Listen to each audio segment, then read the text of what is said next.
those, like the agenda items, are what's in the packet. So these are not made out of paper like that, so that you take that and take it to here, so instead of having to store it.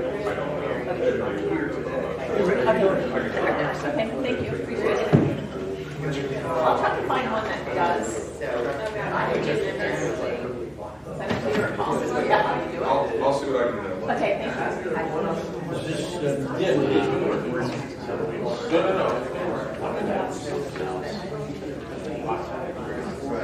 Maybe like maybe like to start out with like regulations and start out with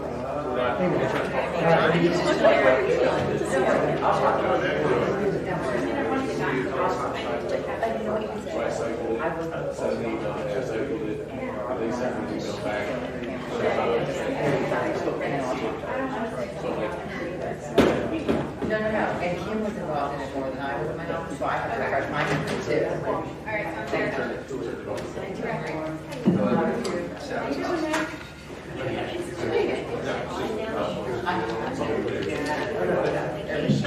Just over the weekend. Yeah. We'll go next week.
It just makes me sometimes want to accept it. So we'll do like this. That work?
Well, good evening, everybody. Welcome to the West Goshen Township Board of Supervisors meeting for Tuesday. Tuesday, June the 7th, 2022. To start the meeting, will you please stand and join me in the Pledge of Allegiance?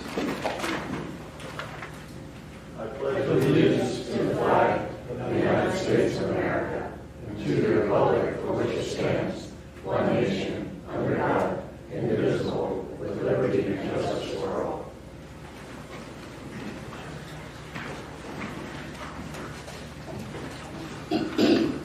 Thank you. Please be aware this meeting is being live streamed on the Township YouTube channel, and also the meeting may be audio or video recorded by people present in the room. With the board's acceptance, I would like to bring forward on the agenda item number 18, public comment. A resident, Miss Mary Lou Enox, had advised the board in advance that she was going to be in attendance and would like to raise the subject. And in courtesy to her, we're going to have the public comment at the beginning of the meeting, so she doesn't have to stay for all 17 items. So, board, do we agree to move public comment to the beginning of the meeting? Yes. Yes. Okay, so are there any public comments this evening? Yes. Mary Lou? First of all, I'd like to say thank you to all of you for serving on this board. I have sat on a lot of different boards. Over 20 years now, I've been on Parks and Recreation here in West Goshen, and a lot of other state and county and borough boards. And I understand different things, and I also understand promises, and I'm here tonight for one reason. I've been going to the sewer board, two of you know, and I'm really an easy person to get along with, and I will give and do about anything you need. But when I'm given a promise, it agitates me to a point. In 2008, I live in a small neighborhood called Green Manor Farm. I purchased a home at 14 Manor Drive. The home was in much disarray. The people had passed away. And I wanted to keep my neighborhood what it is. And I knew that the condition of that home, something had to be done. So my husband and I decided to purchase it. At that time, the septic did not pass. Okay, and so there was nobody to go back on because it was sold, and I told you they had passed away. So we went and checked. We spoke with John Scott, and at that point he said to us, instead of putting septic in, it would be a lot better for you to pay for the connection. Now, let me explain something. Behind our homes was something called Seger Farm, which on Green Hill Road is where you went into this property. So at that time, I was shown a map and was told that the extension, that all those homes were on sewer, the extension could be put where we are, and it would be better for me to pay for that extension because sewer was going to be put in our neighborhood. So, lo and behold, I did that. Now, for the last 14 years, I have been trying to address this. And what has happened when I moved into that neighborhood, believe it or not, I was the youngest person. Today, there's only one person who's 75 over my 74. She beat me. So anyway, what I'm trying to say to you, these homes are not selling because of this. The sewage has, the septic tanks are failing. Okay, and in the past year, I brought some paperwork here to show you that in the past year, I have spent in pumping and in having the septic drain cleaned, $2,398.25.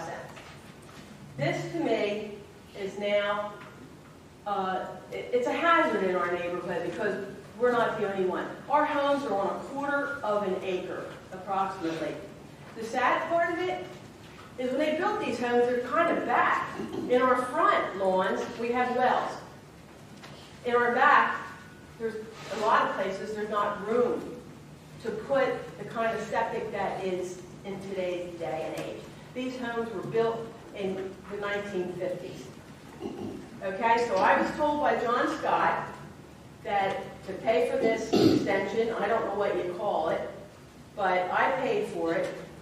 There's 2 people now in the neighborhood who have connected into what I paid for. Okay? And I understand, I talked to Casey different times in 2009 or whatever, and he told me at that time there was money that was set aside, and yes, the sewer's coming. So constantly I kept saying, are we getting the sewer? Oh yeah. People are talking about it, whatever. I have papers here, different times it's been talked about, okay? And there was supposed to be a letter come out, which the letter did come out. And the last meeting I went to, the sewer authority, I think was the first time I let agitation get to me. Normally, I can handle it. I can, and even Dr. White, I see you sitting there, Dr. White even told me, God rest his soul, that it had been talked about, and yes, the sewer was in those homes that were on Sager Farm, and yes, it's coming up. Okay? I'm not talking about a big area.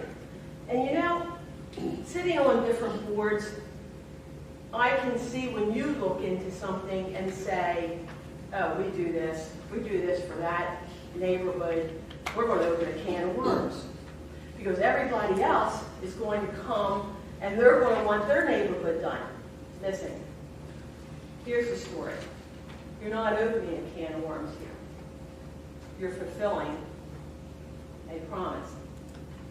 A gentleman's handshake who sold me a bill of goods, told me that the sewer was going to come up my street and we would be able to hook in. And now the letter that I got, and the reason that I got agitated, is describing something where it comes to $83,000 that we would have to spend to hook in. Now, you know, to me, and what I said to them was a cop-out. It was like, your peons over here in these little small houses, well, we're not going to do anything about it. We have Green Manor Farm up there, and the builder, you know, they pay to put this in, and different people pay to do this. I understand fully. But I was promised by more than one person, and now everybody's throwing this Act 57 to me, so I went and checked Act 57 and found out that is the Chester County law. And the thing of it is, I'll pass this to you, show you what I spent, and I am one of the ones that my septic is in better condition than some of them. And all I'm asking, I brought the neighbors wanted to go to the sewer meeting, and I won't let them come anymore because they don't know how to handle themselves. What happens is it was promised, they get agitated, and we would have had to use you. But anyway, I will leave these papers. You're more than welcome to look at them. Things that I crossed on here to show you, and that's where I stand. And the reason I came here is I know that working on Parks and Recreation, we can create a lot of things, we can do a lot of things, but the word comes here, okay? You're the people that have to decide. You're the people that I'm asking to consider this. Because as I said, I'm the older person in the neighborhood. There are children in this neighborhood, and they're playing in areas where there's soggy grass. That's my story, and I'm sticking to it. Thank you, Mary Lou. Is there any questions for Mary Lou from the board about her experience? So I have a couple questions. Who's John Scott? He used to be the head of the sewer, he was the administrator of the sewer system for 40 years. Okay, Full mic. before mine. Yeah. And so you're saying that he told you, and this was verbally, Yes. he told you, Showed me the print of, I don't know what you actually call it, but it was Sager Farm. It was drawn out. These homes are right behind me, but right up to our property. They're all on sewer. And I brought, I don't know, what do you call it, a lineal or whatever, that I did the connection. to Sager Farm. To level. They had That thought sewer. that was. And he said, you can connect into their He sewer. said, the best thing for you to do with this house, now this is not my home, okay? This is a house that I bought. Tina knows the house. It was a relative of hers, the house that I bought, and that house is closer to the Sager. I'm further up the street. So you did connect the one house that you bought the lateral for to public sewer? Yes. Yes, that's the I'm house. sure I was confused. Okay, That's and actually what I what I wanted was to told. explain is, since this, 2 more houses have connected into that.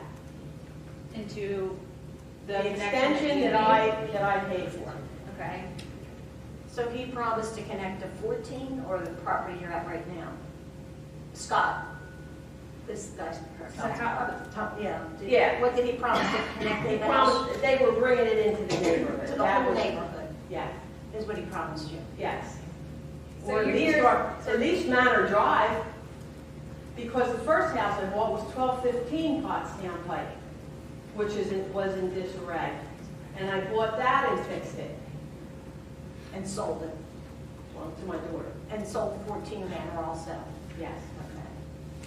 So the house that you're looking to connect now is 1 Manor Drive, is that correct? And that's the That's residence. where you're you're living living in. today. And the people that I brought here that were, they are all that extension street. That seems to be the worst of the problems. But Just- they said that West Goshen was going to extend that, and we would hook in, and it would probably cost us between $8,000 to $10,000.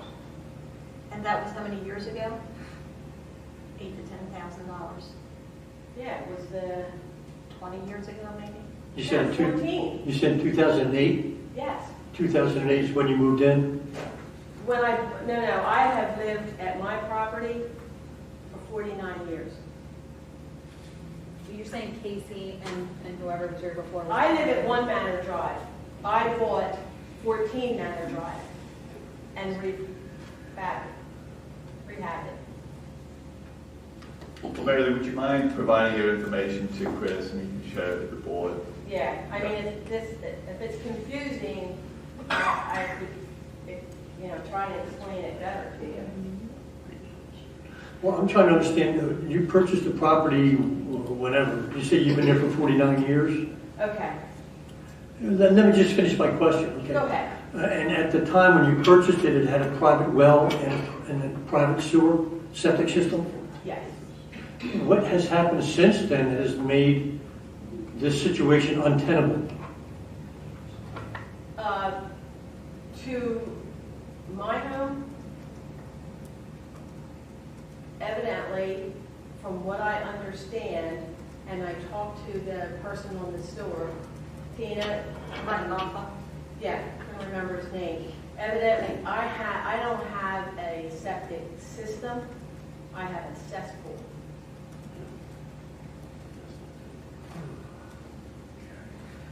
It's like cement block, underground. It's all saturated, yeah. What she also said at the sewer authority meeting was that the water private drinking water well is contaminated also with coliform as a result of the cesspool bleaching.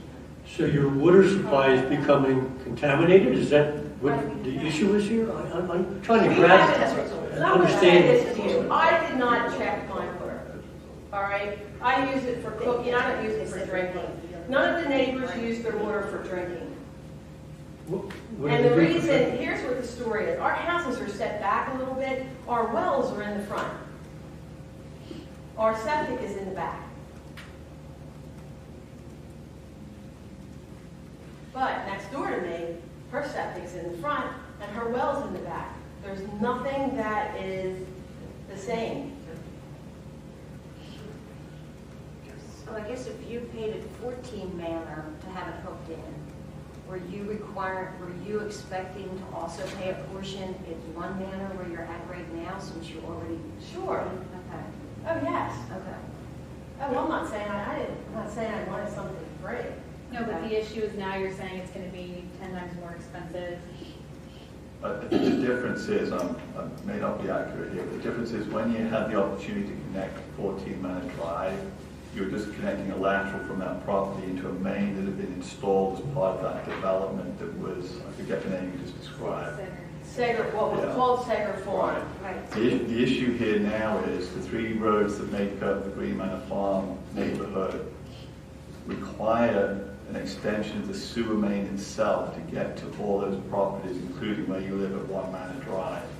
That's what the authority investigated and came up with the cost of those sewer main extensions themselves. So putting new pipe under the roads, getting to all those properties, and that's what the project costs were described in the letter.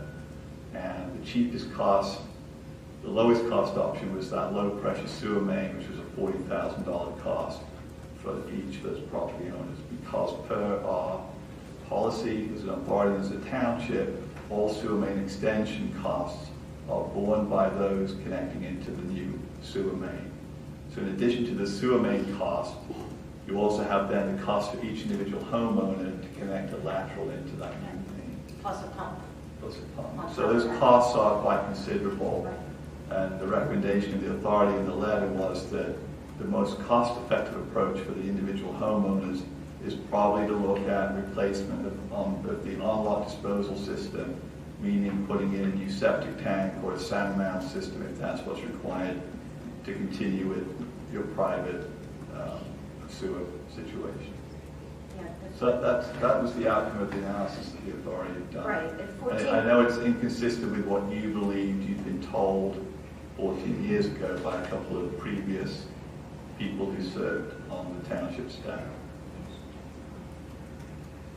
Well, also, if I can understand, if there's an issue with your water supply, That's Aqua. We know that. okay, that would be Aqua. I mean, have you? I'm not addressing that at all. I'm just asking if they've been approached about bringing in public water into the neighborhood.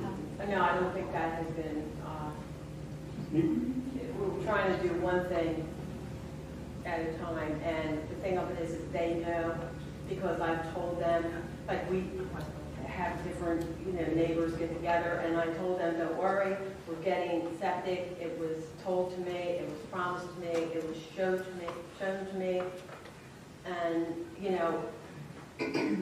it's just like when I was a chairman of the board in Harrisburg. What happens is you have a group of people and something's discussed, and it's yes, we're going to do this, and what happens then you have a changeover, just like.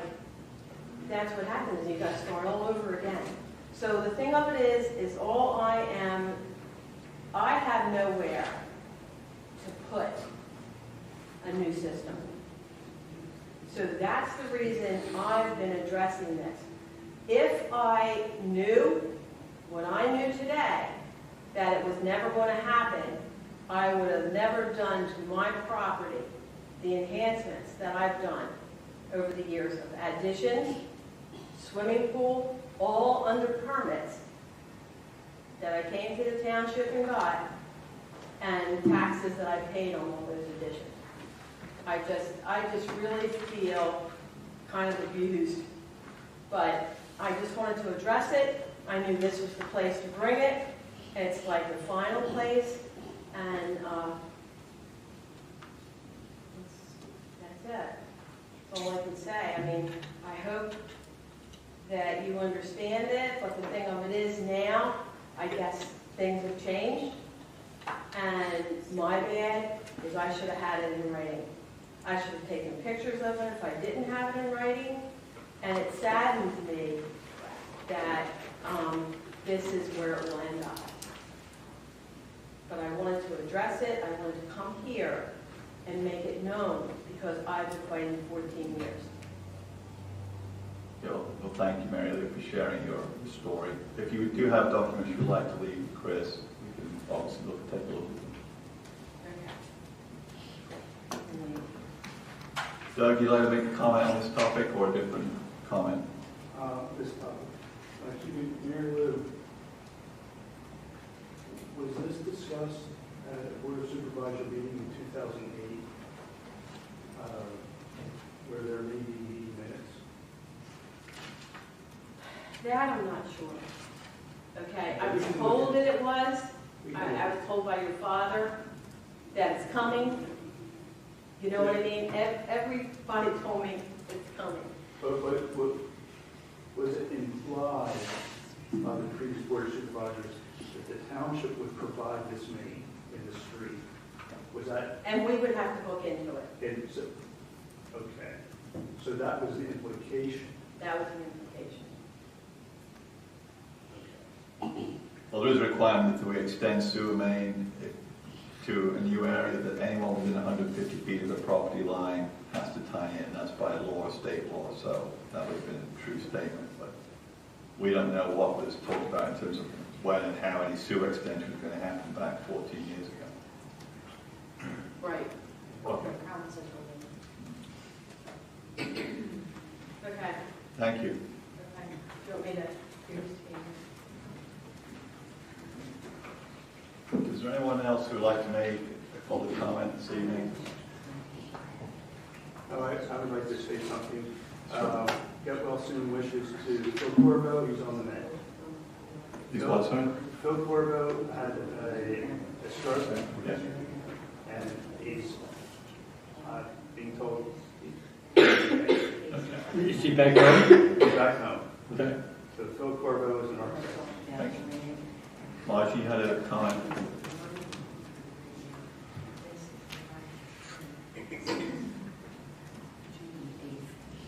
Hi, good evening, Margie Swart.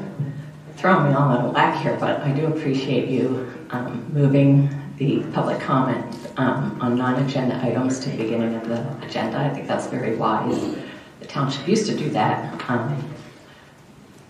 from the beginning of time up until about 2015, I believe. So would love to see that happen again. I had a few things I was going to bring up, and I won't bring any of them up because I stumbled on something a couple of hours ago that is of the utmost importance. And there's only been a few topics over the years that, like, I have stood up here and just pleaded with the board to take my comments into consideration.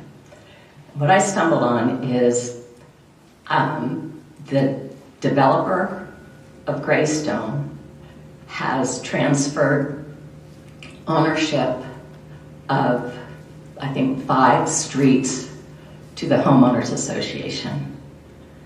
Don't know if Mr. Craig or anybody on staff is aware of this, but it appears, from what I can tell from the deed records, is that Tarakian and or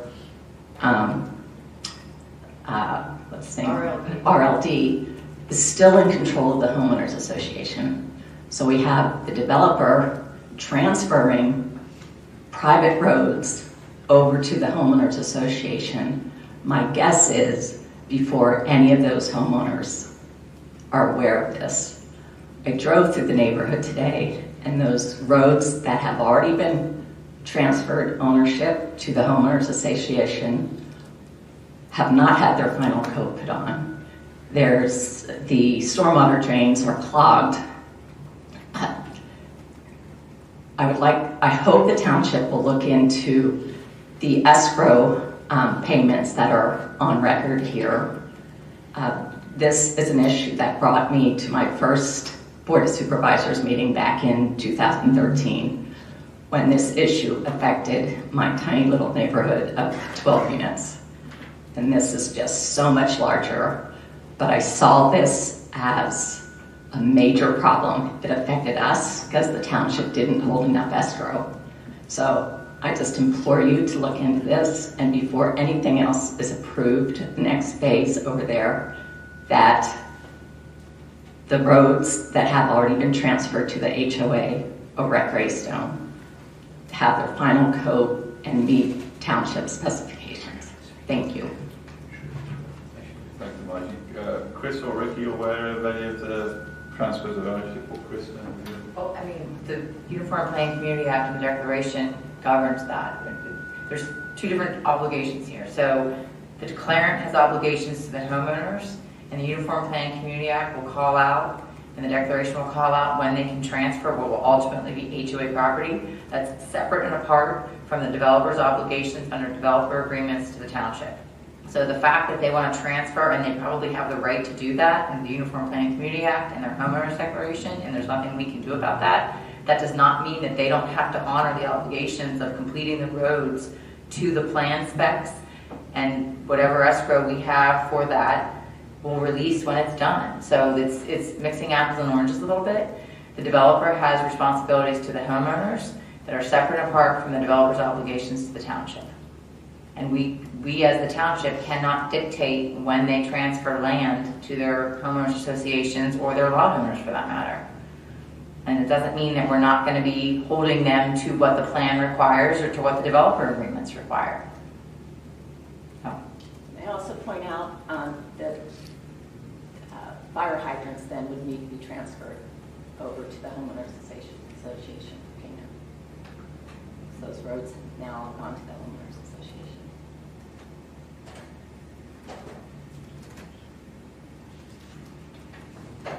Okay. Thank you, Margie. Do you want to make any other public comments? You can say that a couple more. Okay. Sir at the back.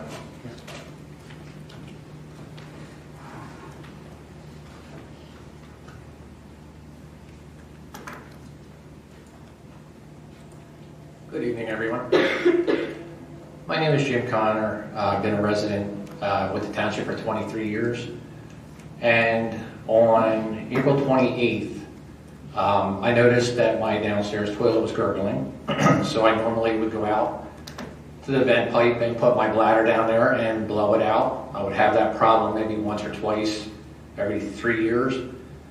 Well, this time I put it down there and it wouldn't clear. And I was like, that's unusual, so I guess I have to call a plumber. We went to go out to work the next morning. My wife says, why is that pipe sticking out of the ground to clean out? I'm like, oh no. That tells me that the block is out of the main. So I called the township, spoke to Matt.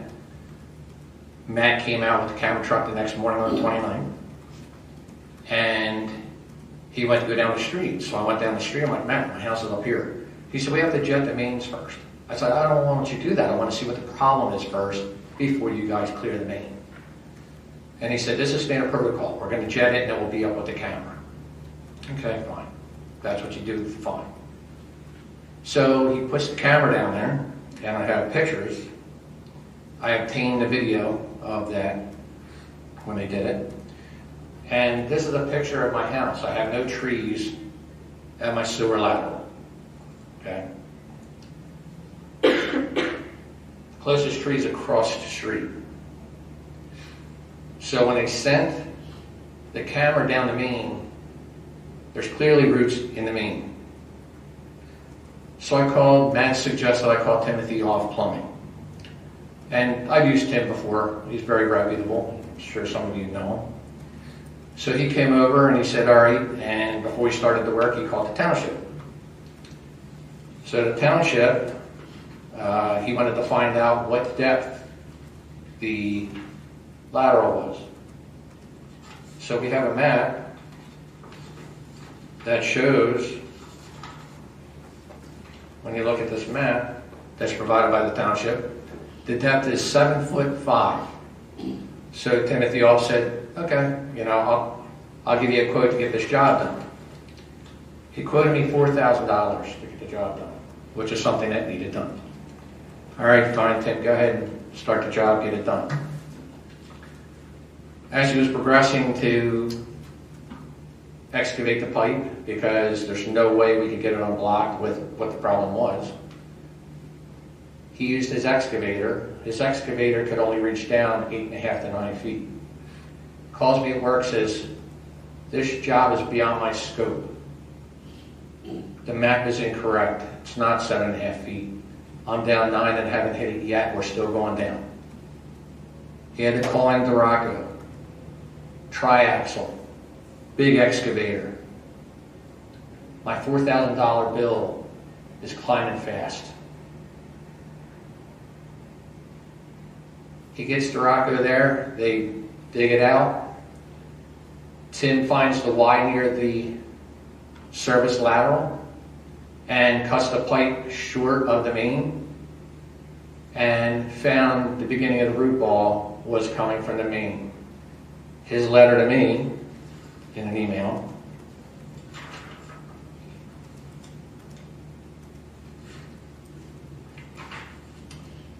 So Tim says, we excavated down to expose the existing sewer lateral at the standpipe near the house, then excavated down to the curb line to expose the 6-inch clay pipe.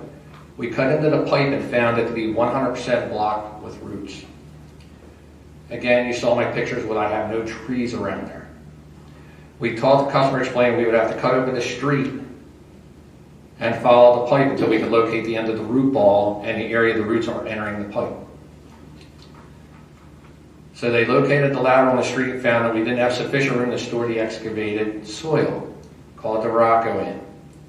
They excavated down approximately 11 feet. So my first question would be, who's responsible to make sure, and they've been in this main last year, the year before, water was dumping out of the manhole.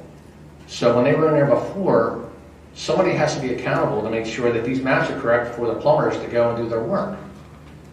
And when I asked that question, nobody knew who was responsible to make sure these are accurate. Especially when you're doing road work, you should update the maps, okay? Because that now costs me a lot of money. So we cut the lateral 1 foot away from the Y fitting in order to get a good piece of the existing clay pipe. We found both the pipe and the Y fitting were 100% blocked with roots. We pulled the roots out of the Y and the pipe, then confirmed that the blockage was clear to the main and the pipe was in good condition and had no cracks. So basically, my lateral was not compromised at all. There was no side penetration for this root to get into my lateral. Okay, so again, when I bring up the pictures and show that the main has roots in it, I keep on going, and you can see the roots are in the main. All the way down to 65 feet. Clearly it's got a problem. Now, my neighbors also had lateral problems for the same issue. My other biggest concern is when they're running the camera, this camera actually, when I looked at the video, looks at the lateral and says, roots and lateral.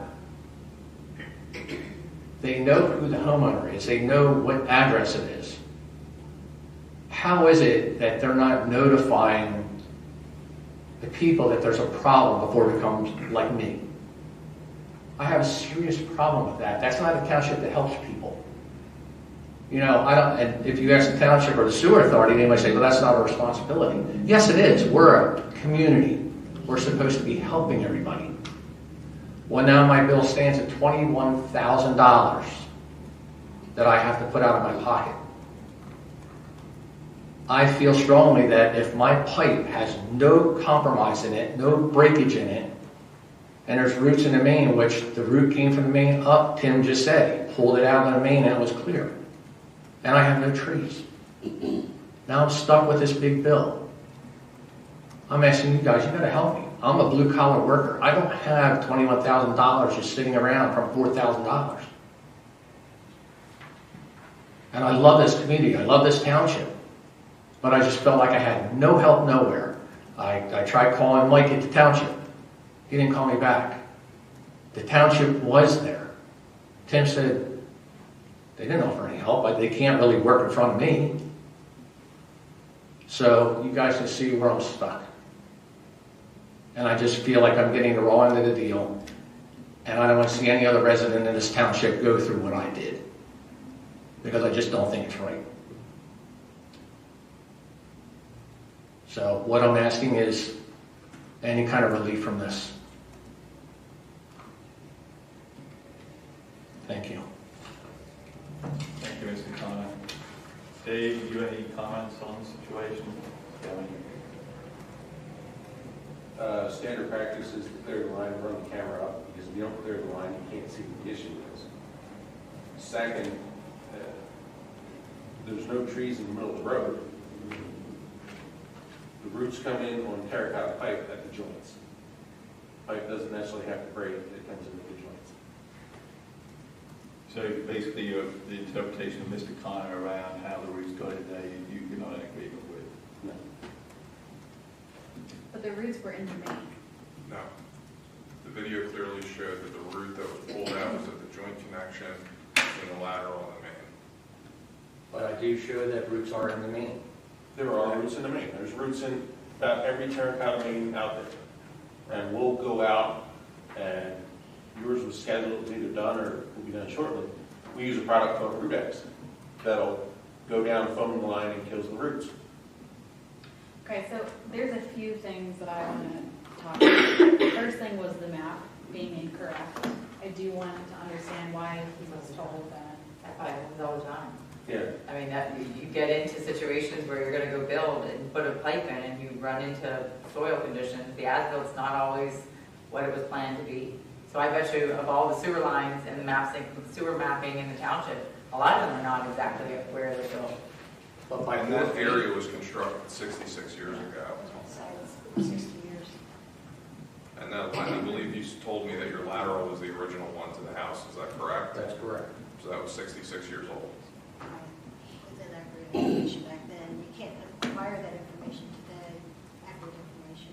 So your lateral was clear. Are you saying your lateral was The clear? root ball came up the main 8 foot up my lateral.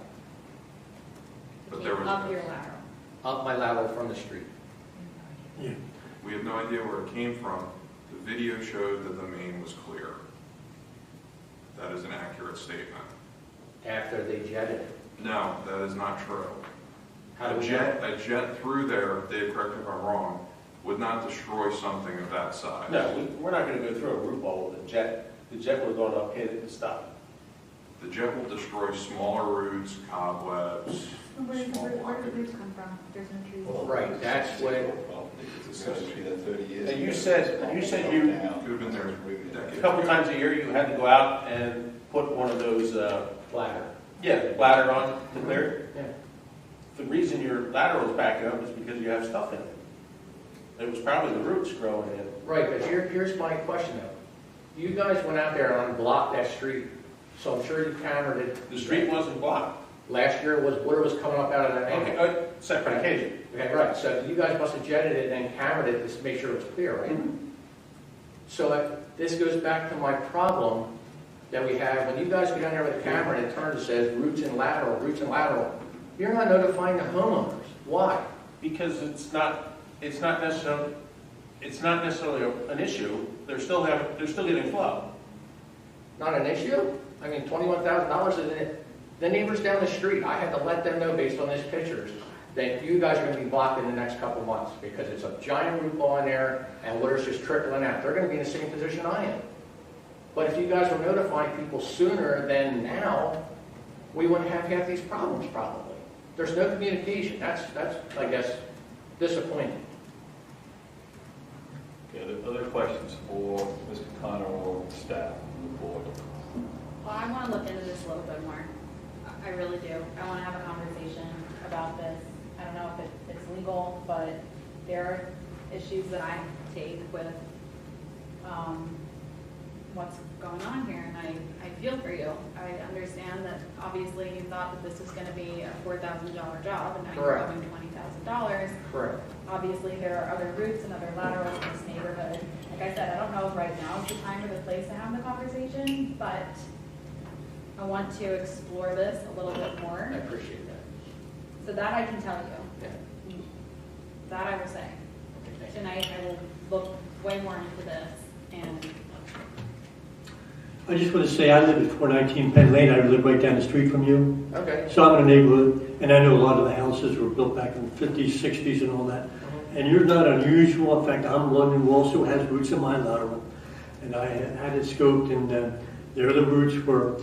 And what I've done in the past, and I need to be more on top of it, I have to keep that lateral cleared with, Ridex is a good product, where it actually gets in there and it clears out the root, kills the roots and clears them out. And it's just part of the maintenance that has to be done for these old style terracotta laterals that was done back in those days. Isn't that something that could be put out in the township newsletter to say, hey, Yes, we could. you know, as a preventative, so you don't end up like me? Yeah. right, and I think this is exactly what your point is that we as a township need to have our residents' best interests in mind at all times. Right. So Yeah, while no- it might not be our responsibility to Yeah. tell them that it's there, it's best practice to always make sure that if we find something, we're letting people know about Correct. that. Correct. I think that that's fair. I think that that's a good way to govern. I think that's a good thing to do. So I'm with you. I understand. A good way to advertise that is our monthly newsletter. I agree, it should be communicated. Right. Different tips, how to take care of your laterals and things like that. I would never know to look at I would never. Until it happens, right, or you're somebody else's Right. problem, Yeah. right? Right. But there may be other things that could have been done. I'm not a plumber, so I'm not going to, speak on maybe rotor-rooter or something like that, but who knows? But there may be other options for other homeowners to do with similar kind of situations. Well, I have to call 2 other plumbers because I do maintenance at my company as well, and I called our commercial plumber out there and I thought, hey, Fred, I said, is there any way that you could have cut an 8-foot root ball out of a pipe? And he's like, no way. There's no tools out there that can do that. Not 8 foot up in. So I just wanted to get confirmation because then somebody, sewer authority or somebody said, you guys excavated a pipe when you didn't need to. That bothered me, so I had to investigate that. Did we really? Are you sure? But I got confirmation that we needed to pull that pipe out of there. Again, I'm not a plumber, so I'm not going to argue with you, No. because I'm standing on shaky ground there. But I have been in construction my whole life, and I'm going to tell you, there's been many a time you get on a project and it ain't the way it is on the prints. In fact, we call the prints funny papers, because that's exactly what they are. That's perfect. Yeah. You just take them with a grain of salt, but you do what you have to do to get the job done. Sure. Any other questions? Okay, thank you, Mr. Khan. The question actually might apply to both residents that spoke out tonight. Could assistance be provided through the the relief grant funding money that we got from the federal government? And if the township can't do it, I'm wondering if the residents might contact the county, because the county just received $127 million, $211 million. And I think individually they might be able to apply for relief. Just a thought. Thank you, Margie. Are there any other public comments this evening? Well, I want to at least acknowledge what you're asking, Margie. So the American Rescue Plan Act funds that we received already have already been allocated. We voted on allocating them. I know that we are supposed to be receiving another, and I don't know the rules around being able to allocate those funds to private properties. I don't know that. I wouldn't think that we can do that. And I also don't have answers as far as individuals applying for county relief, but I'm happy to look into that if that's something that you guys are interested in. I'm happy to help. Thanks, Ashley. Very good. We're ready to move on to agenda item number 3,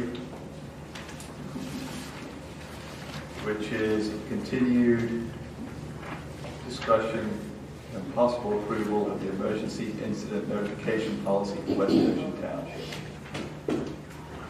So I believe we last discussed this on April the 19th as a board. We did not take any action at the time. There was some follow-up steps needed to continue to work with the Chester County Department of Emergency Services to finalize the document. And I believe Tina and John, you took the lead on this for the board. So would you like to describe where we are at this time with the proposed policy? Sure. A meeting was held on May 2nd to finalize the document. It's before the board this evening. A lot of time went into this from the internal staff, John, myself, and we got a lot of good comments, a lot of good feedback relative to the finalizing the policy. The purpose of the policy is to facilitate notification to the residents and property owners of the township of actual or potential threats or incidents relating to the pipeline, as well as other incidents as deemed appropriate by the incident commander or the unified command who's listed in the policy. Methods through which to accomplish this include systems available at the township's disposal, including Ready Chesco and Blackboard Connect. At this time, I'd also like to say that we did prepare these, how to sign up for Chesco and also Blackboard Connect. Chesco being Chester County, Blackboard Connect being West Goshen. But we're also in the near future going to send this postcard out to every resident in West Goshen as part of our incident command policy and also our pipeline tabletop exercise that we need to address. So we're encouraging everybody to sign up, because if you don't sign up, you're not going to get the alerts. Now, these are for emergency and a non-emergency alert. So you're going to get bulk trash and various other announcements in the township. But we have a very small percentage right now in Chester County that are signed up for Blackboard Connect. So we're hoping these postcards, they're going to be yellow, they're going to be bright. We're just going to have Blackboard Connect on it because we need the other side for the address and the stamp. So they will be sent out as part of the policy. The policy would set forth notification types and guidelines, as well as establish a notification radius. In the interim, since the April 19th meeting of the board, the Public Works Director and Deputy Emergency Management Coordinator have held meetings with interested parties to demonstrate the Township Blackboard Connect system. So we are testing it. One of the public did stand up at the last meeting and indicated theirs wasn't working, so we did a lot of tests with that to make sure that everything was working. Additionally, we have engaged with the interim director of Chester County Department of Emergency Services to review this policy, as well as the request for proposal undertaken by Chester County for pipeline emergency responses and the completion of certain items outlined in the after-action report from the tabletop exercise. Just to let you know that the meeting with Chester County is going to delay the adoption of the policy if the board believes it would appropriate to do so this evening. There have been a lot of personnel changes in the Chester County Emergency Services, and we've spoken to them, and it's not going to delay the policy or meeting with them. They needed just a 3-week breathing time frame. I know the dispatchers had over 2 dozen, or about 2 dozen that left, and then you had a lot of the top personnel that left also. So we just need a little breathing room, and then we're going to meet with them again shortly. So basically, that's the policy as written. It had, we also had the police involved, their input. So we had a lot of departments involved in this, and a lot of good input out of it. So we put it in front of the board this evening. So is the policy ready to adopt this evening or not? Are you Yes. asking to wait? Yes. Look at this. Yeah. Did we agree a radius for notification? Yes, we did, half a mile. Is that in the policy today? Yes, it is. Okay, you just direct me where it is. Yes, and I personally did it. It is You on. look at 2BE, 2C. Look under notification types, page 2. Section C, got it, yes. Yep. And did we create the standard templates that would be used to provide those notifications? Yes. You have the figure. That was actually This an last appendix. page. Yep. It's an appendix to the. Appendix A? Yes, appendix A, to the incident policy, dated 5/6/22. Okay. And that was actually the template that was created by our police Okay. department. So in that, if there is an incident of public interest, it's not an emergency situation, consistent with this policy, the language used in that template could be sent out to those who've signed up to Blackboard Connect. That is correct. Any non-emergency will be handled by West Goshen, which would be the Blackboard Connect. Any emergency will be handled by Chester County, and that notice will go out on Chester. So we really need to sign up for both of them, because if you just do Blackboard, you're only going to get West Goshen. So you really need both of them. Is the policy now at a stage where, after approval, we believe we will be ready to test in a further tabletop exercise later this year? Yes, I did talk to the pipeline about that, and we were proposing around the September timeframe for another tabletop exercise. So we'll coordinate all the activities. They're ready to go. We discussed it, so it shouldn't be an issue. We do allow in the Blackboard system evaluation, testing, and training. So that's all noted in there. So the training will also accompany the tabletop or the training and testing exercise. Are there any of the remaining open actions from the previous tabletop exercise that need to be completed before the township is ready to participate in a further testing? Yes, out of 14 items that were indicated on the tabletop exercise, we're waiting on Chester County, which is 5 of them, which should be shortly. We should be able to clear that up. 7 have been completed out of the 14, and 2 of them are three-fourths completed.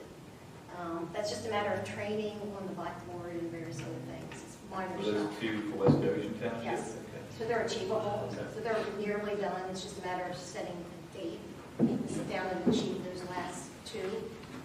So once we meet with Chester County, we'll pretty much have wiped out all the tasks that we can completed. That's awesome. Well, thank you, Tina and John, for progressing this. And also Chief and Yeah, for all those. Andrea, Yes. a lot of staff people, and Chris and Jamie had a lot of input on it too, so I appreciate all the input. And staff feel comfortable with where we are with this policy? Very much so. Ashley, do you have any questions?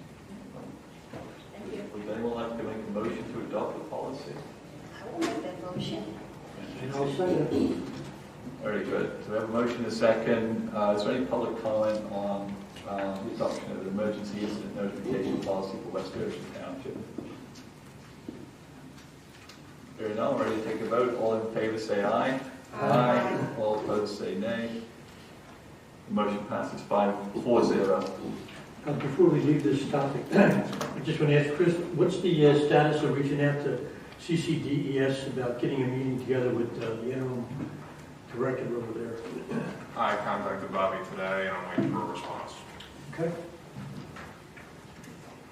Very good, thank you. So now we're on to agenda item number 4, which is a discussion regarding a waiver request for sidewalks at the proposed land development project at 800 East Virginia Avenue. This is great.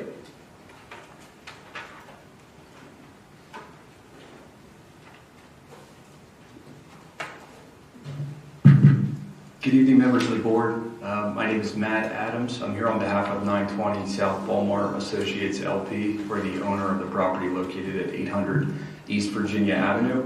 We've owned it for about 5 years now. Just to give everybody a little familiarity, it's the Tram campus right behind Henderson High School. Just to give you guys familiar, it's about 28 acres. There's 15 buildings totaling about 300,000 square feet of kind of mixed industrial uses. We do have an application in front of the township for the proposed 51,200 square foot industrial building on campus, as well as an additional parking lot. We're not here tonight to discuss the land development plan. We're here tonight, and I think E.B. Walsh, our engineer on this project, had kind of requested a waiver. The way I read the ordinance, and I know your solicitor's here, SALDO section Chapter 72, 72A, Appendix A, Section D, subsection 1, calls out sidewalks as cement sidewalk specifications, and that one Roman numeral is sidewalks may be required to be installed by the Board of Supervisors. So I don't think we're necessarily asking for a waiver because it's technically not required. I think it's kind of a case-by-case basis. So for tonight, it would be more of just a discussion with the board. I mean, sidewalks in general are a good thing, and I know based on your comprehensive plan, there's certain areas that you're trying to promote them, mostly in residential high-dense retail areas, and there's kind of priority projects. There's obviously a lot of the bike boulevards that you're looking at as well. I wanted just to kind of come on record as far as our experience when you kind of mix heavy industrial areas and trying to promote sidewalks within there.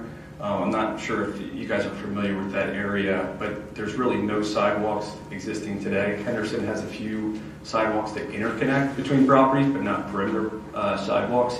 And you have a lot of curb cuts. So in a built environment, typically it would be a township mandated project to come in and put that sidewalk in. So there's no sidewalks to the east, west, north, or south of our property. So essentially we'd be building the sidewalk to nowhere, which everybody's seen. Some of the issues that we find doing that is just, it could be 10 years before somebody else with the township were to come in to move utility poles, to ultimately say, hey, your elevation of your sidewalk that you put in 10 years ago doesn't work, we're going to have to redo that anyway. So the reason, again, we wanted to come in was just to kind of discuss what your thoughts were on this property in particular as it relates to promoting sidewalks in a kind of an industrial district where you have a lot of trucks, a lot of existing curb cuts and built. And then I also wanted to pass out just some existing Google Street View images of some heritage trees along the way that would obviously be taken into account as kind of a natural resource. So I just want to kind of pass this out. I have 5 copies if you want to share these. And I'm not an arborist, but I think that's a white oak and a couple of sycamores in there too. But you can kind of see where they're in relation to the carway. They're kind of right on the edge. So if you held a 3-foot, you don't even have to cut this if you want to see what. So if you held a 3-foot spacing off the edge of carway, you'd be taking down all of those trees as well. And again, for the property that's been in existence as an industrial property, most people coming to this warehouse facility are coming in a vehicle and leaving in a vehicle. So if you think of just a warehouse distribution, they're coming in a truck, loading and leaving in a truck.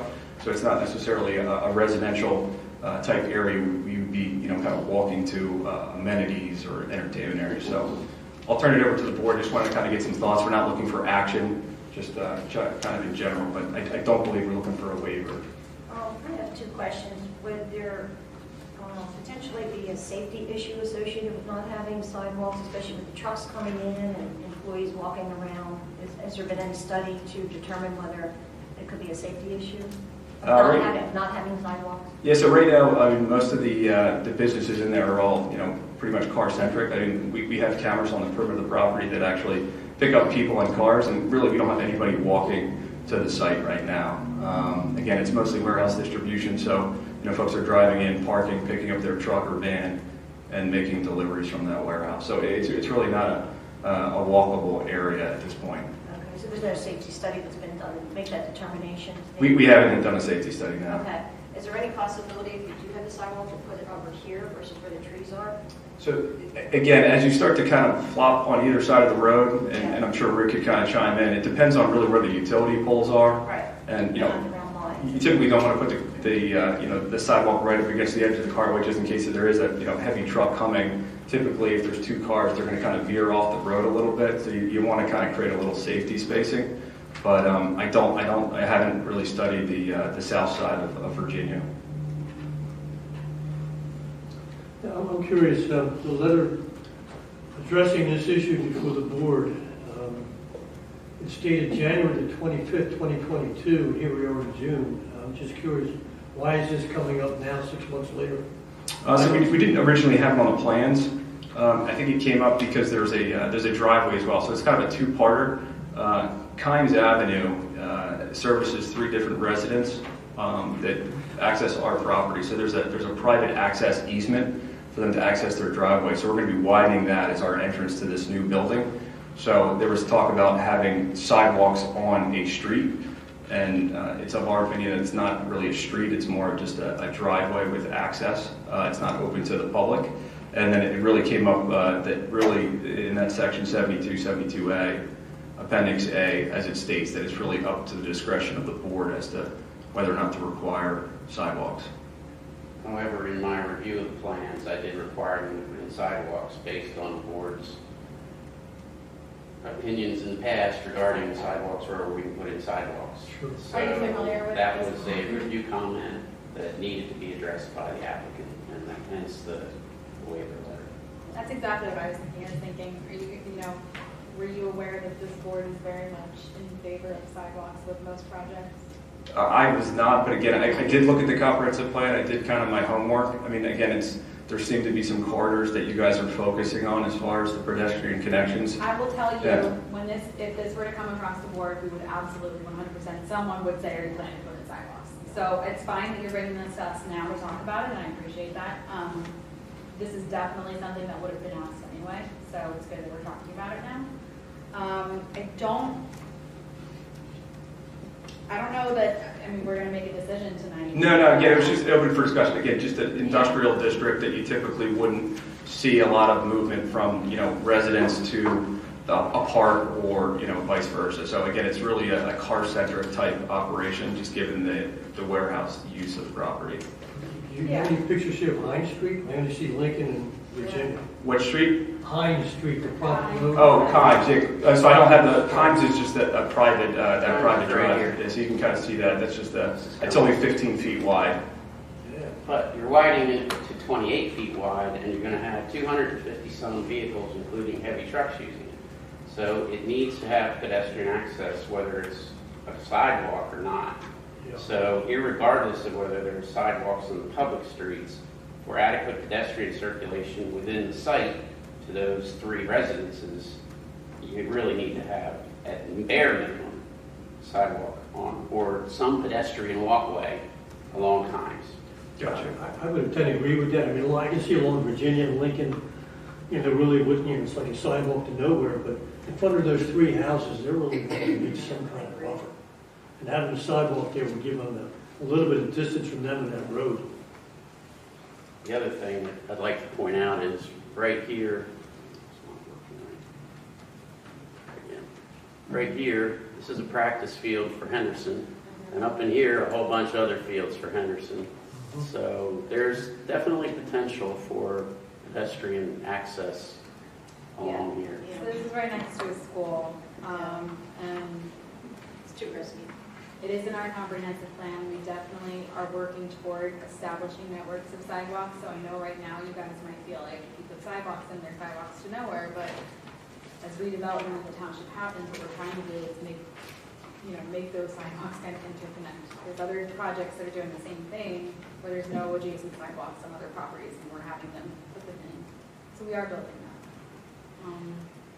Has the township considered deferment on sidewalks? Again, because for us to build a sidewalk to nowhere, to kind of let it deteriorate, to snow plow, to do everything else, only to find out that you're redoing it because it's not in the right location.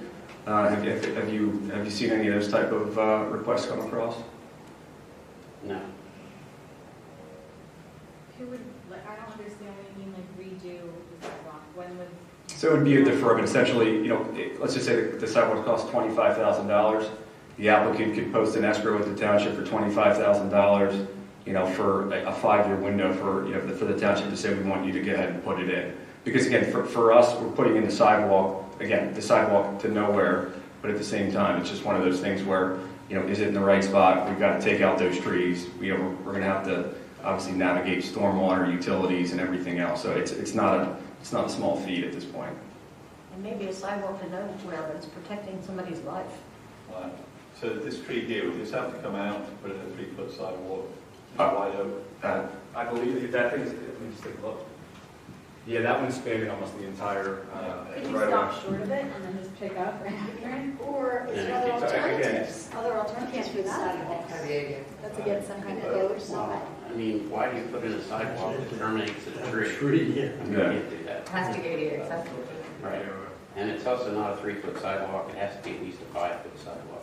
So the trees coming out. Meet the ADA. Likely all those trees would be coming out, just given where they are in relation. Because you really don't want to keep it too close to. Rick, you can probably comment on that. You really don't want the sidewalk right up against the edge of the cartway width. Well, you don't want to have it right up against the edge of the cartway, but that doesn't necessarily mean you can't avoid trees too. There's really been no study whatsoever done to address how sidewalk could be put in here. It's just kind of been ignored during the review process.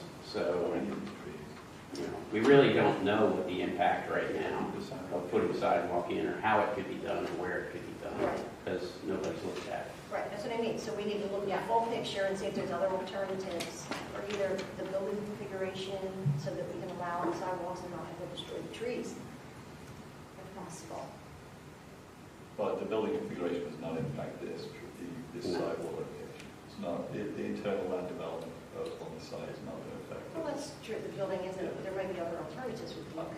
I think the board seems to be summarizing, hey, can you take a look at this and see what can be done? I do hear a strong preference for Times Avenue, is it called? Yes. Where there are residences, that there's some pedestrian access capability that's not in this new road you're building. So is that enough direction that we can give you this evening? Is that what the board is asking for? Other alternatives. Okay, great. There might be trees. Good, thank you. Very good. Thank you, Mr. Adams. Thank you.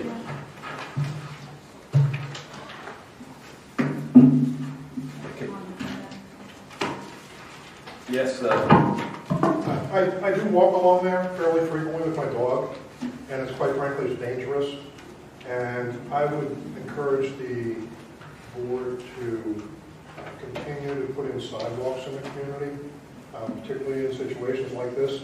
You don't know a couple of years from now what the situation along that road's going to be like. It's bad enough it is now. And the other thing in here, people may take public transportation to get to this industrial park.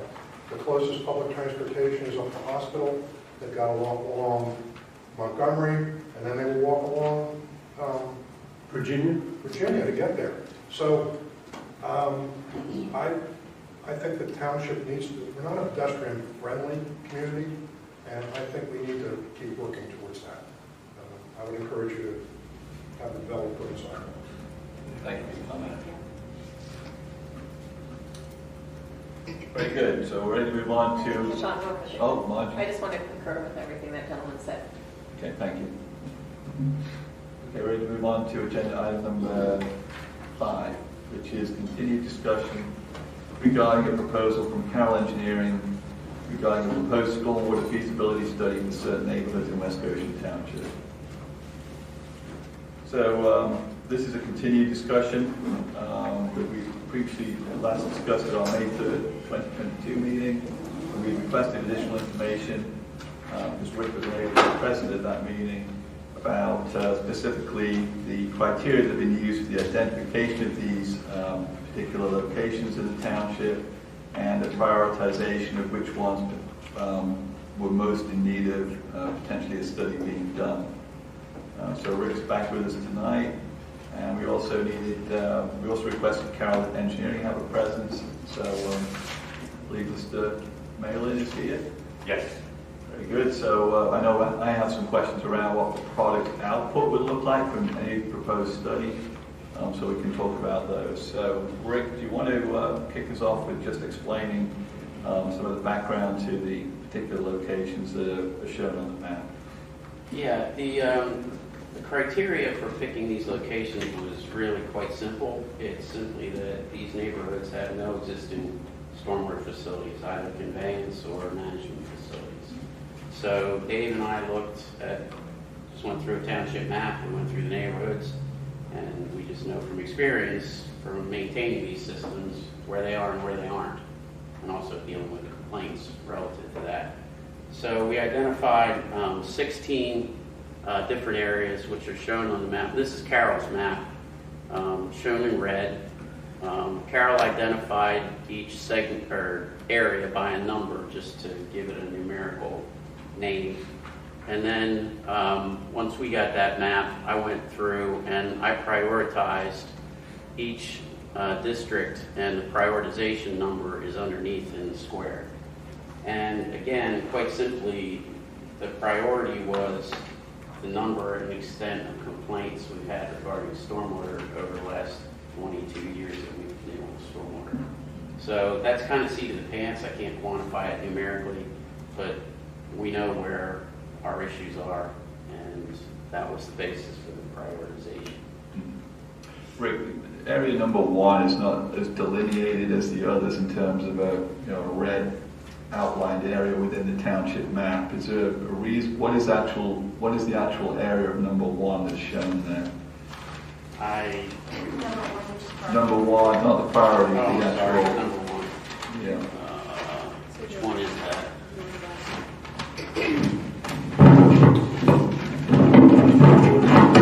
Oh, okay.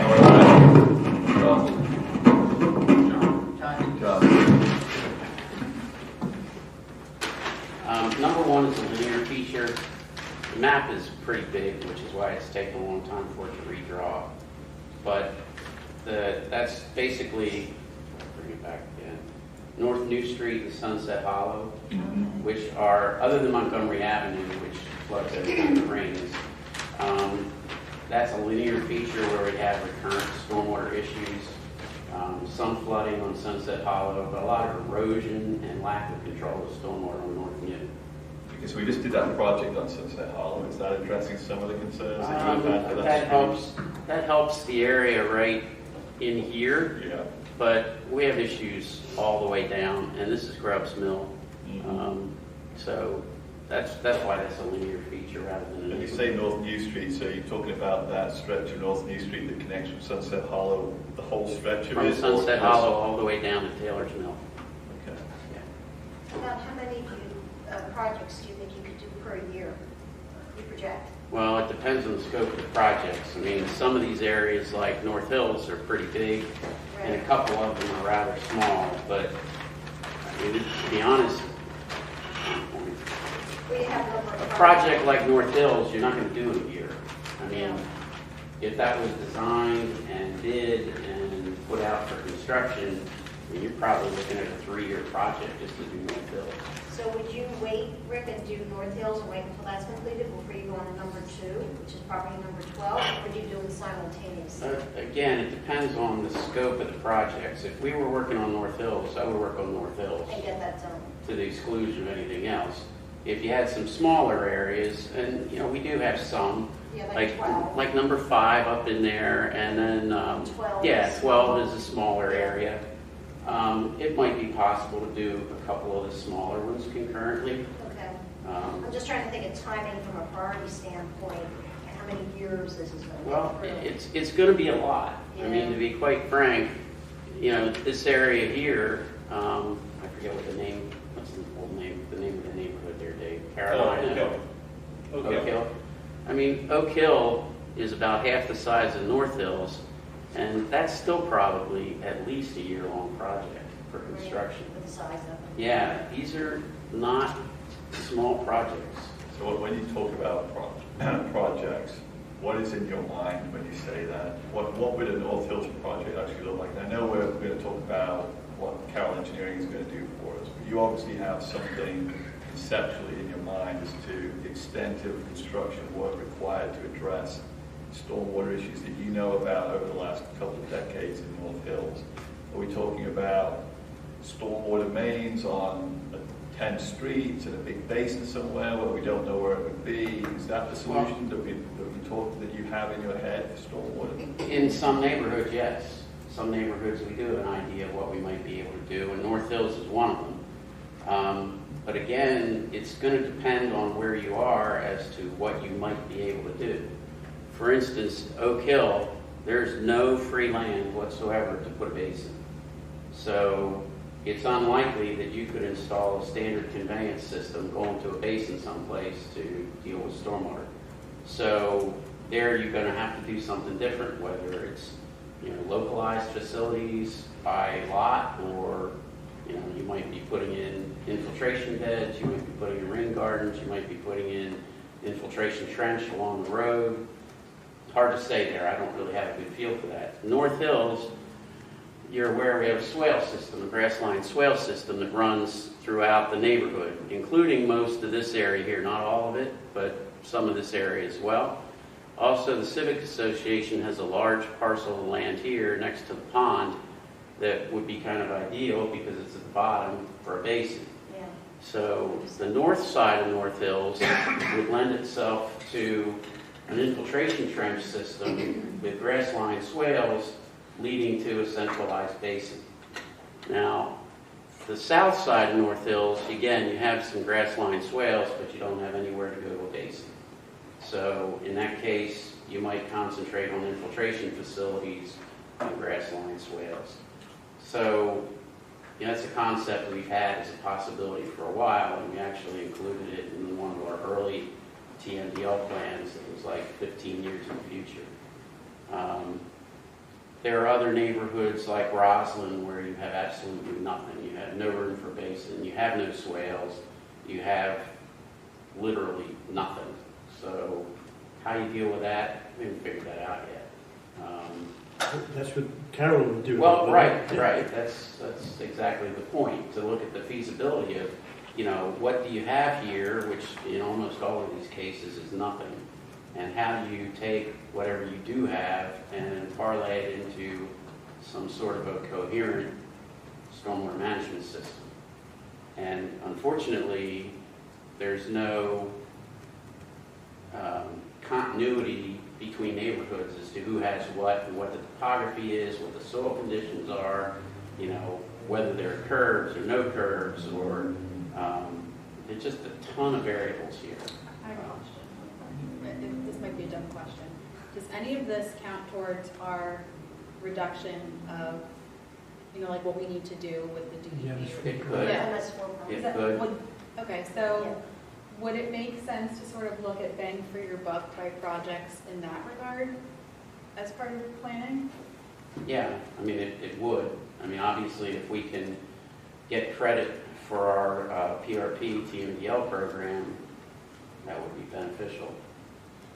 That was part of the discussion when we said, let's just go ahead and start fixing the problems, right? Like, let's take the money that we have and go ahead and start fixing those issues. That's not quite what we said. What we said was the money we have in the general fund, we will earmark the surplus there to fix corrugated metal pipe failures in neighborhoods that have stormwater systems that are failing. This is a venture into the unknown for the township. I mean, developments and, you know, the infill type of development we have, the developer provides the stormwater controls, and those costs are part of the purchase of the property. We assume it's passed on to us after it's constructed. Here we're looking at the township that it has nothing in these areas of the township. So whose responsibility is it to solve 50, 60, 70-year-old lack of infrastructure problems? And before we kind of say we're going to go and do studies and how to fix this, we're talking millions and millions of dollars to fix this. So what we said at the last meeting was, well, we need to have something to say, well, what does a solution look like, and how do we start framing up the cost on it? And that's what we asked Cal Engineering to do in terms of provide the quotation for a feasibility study as to what would need to be done conceptually for these 16 areas, to say, here's what the solution would look like. So we'll ask Bill here what he thinks the output from a feasibility study that they proposed for North Hills would look like versus one for a Roslyn neighborhood where Rick's saying, yeah, it doesn't know what it would look like. So Bill, help me understand from your scope of work what this board would see, what the people who live in these neighborhoods would be able to understand from, for example, two studies, one for North Hills and one for an area where there is not the opportunity to use surplus land. Okay. Let me start by just addressing a comment that Tina made about bang for the buck, how long would an area take? And I think it's kind of premature to even try to assess that without actually doing the investigation, because we're not sure that, and I think Rick mentioned this, we're not sure that in some areas anything can be done. That there's no land available for detention. The layout may preclude significant infrastructure. So in terms of from big to it's potentially you could address all stormwater issues in a neighborhood with collection and detention or infiltration to eliminate almost as if we're a brand new land development proposal, to as little as we can get the water off the road where there's no stormwater infrastructure now. Roads flood, water goes down people's driveways when you get a heavy storm. So at least the water is being moved away and not becoming a nuisance problem. Anything you do in any of these areas is going to be improved because there's nothing there now, other than some areas where swales, and all those swales are doing is just taking that water and moving it somewhere else. So what we envision the outcome of the investigation is we're going to look at each of the 16 areas.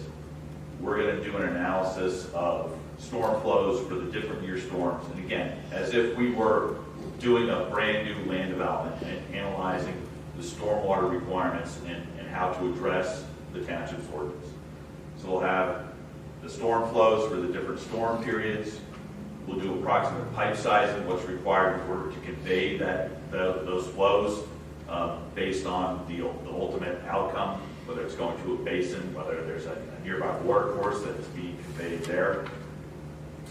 A complete system layout, we're going to provide CAD drawings that show all the stormwater infrastructure layout as well as all the other existing utilities, because one of the factors is what else is in the roads that may preclude or make it cost prohibitive to put in a new stormwater infrastructure system. If you're getting into a situation where now you have to start moving other utilities in order to get storm sewers in, that's a decision that has to be made as to it's not a good return on the investment.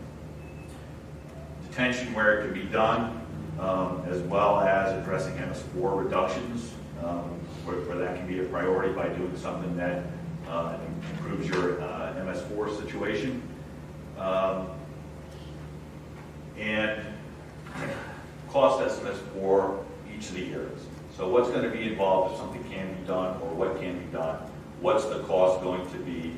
And because we now have priorities, and as Rick said, some of these could take multiple years to complete, we can escalate those costs. So if we're looking at a 10 or a 20 or a 30-year program, assuming that it's all doable, what's that future cost? That allows you to make a long-term assessment as to, we don't know that we can get the funding, or if we do want to do it, how do we get that funding so that over that time period, we're able to accomplish that. So I think we're going to have a comprehensive study for you. Some other things I want to mention, and this is something Rick mentioned, and how we prioritize it is, you're kind of getting the squeaky wheels getting grease situation here. We get the most complaints in this area, so we should do this first. Because you're getting complaints from your residents, I think it's very important to have the completed study to identify what can be done in what time frame, so you can communicate with them and let them know what the situation is, what the township can be done. There probably are going to be some areas where nothing can be done, and I think that's equally important to communicate and say, we've investigated this and we just can't do anything in this area other than maybe stop that nuisance water issues for you.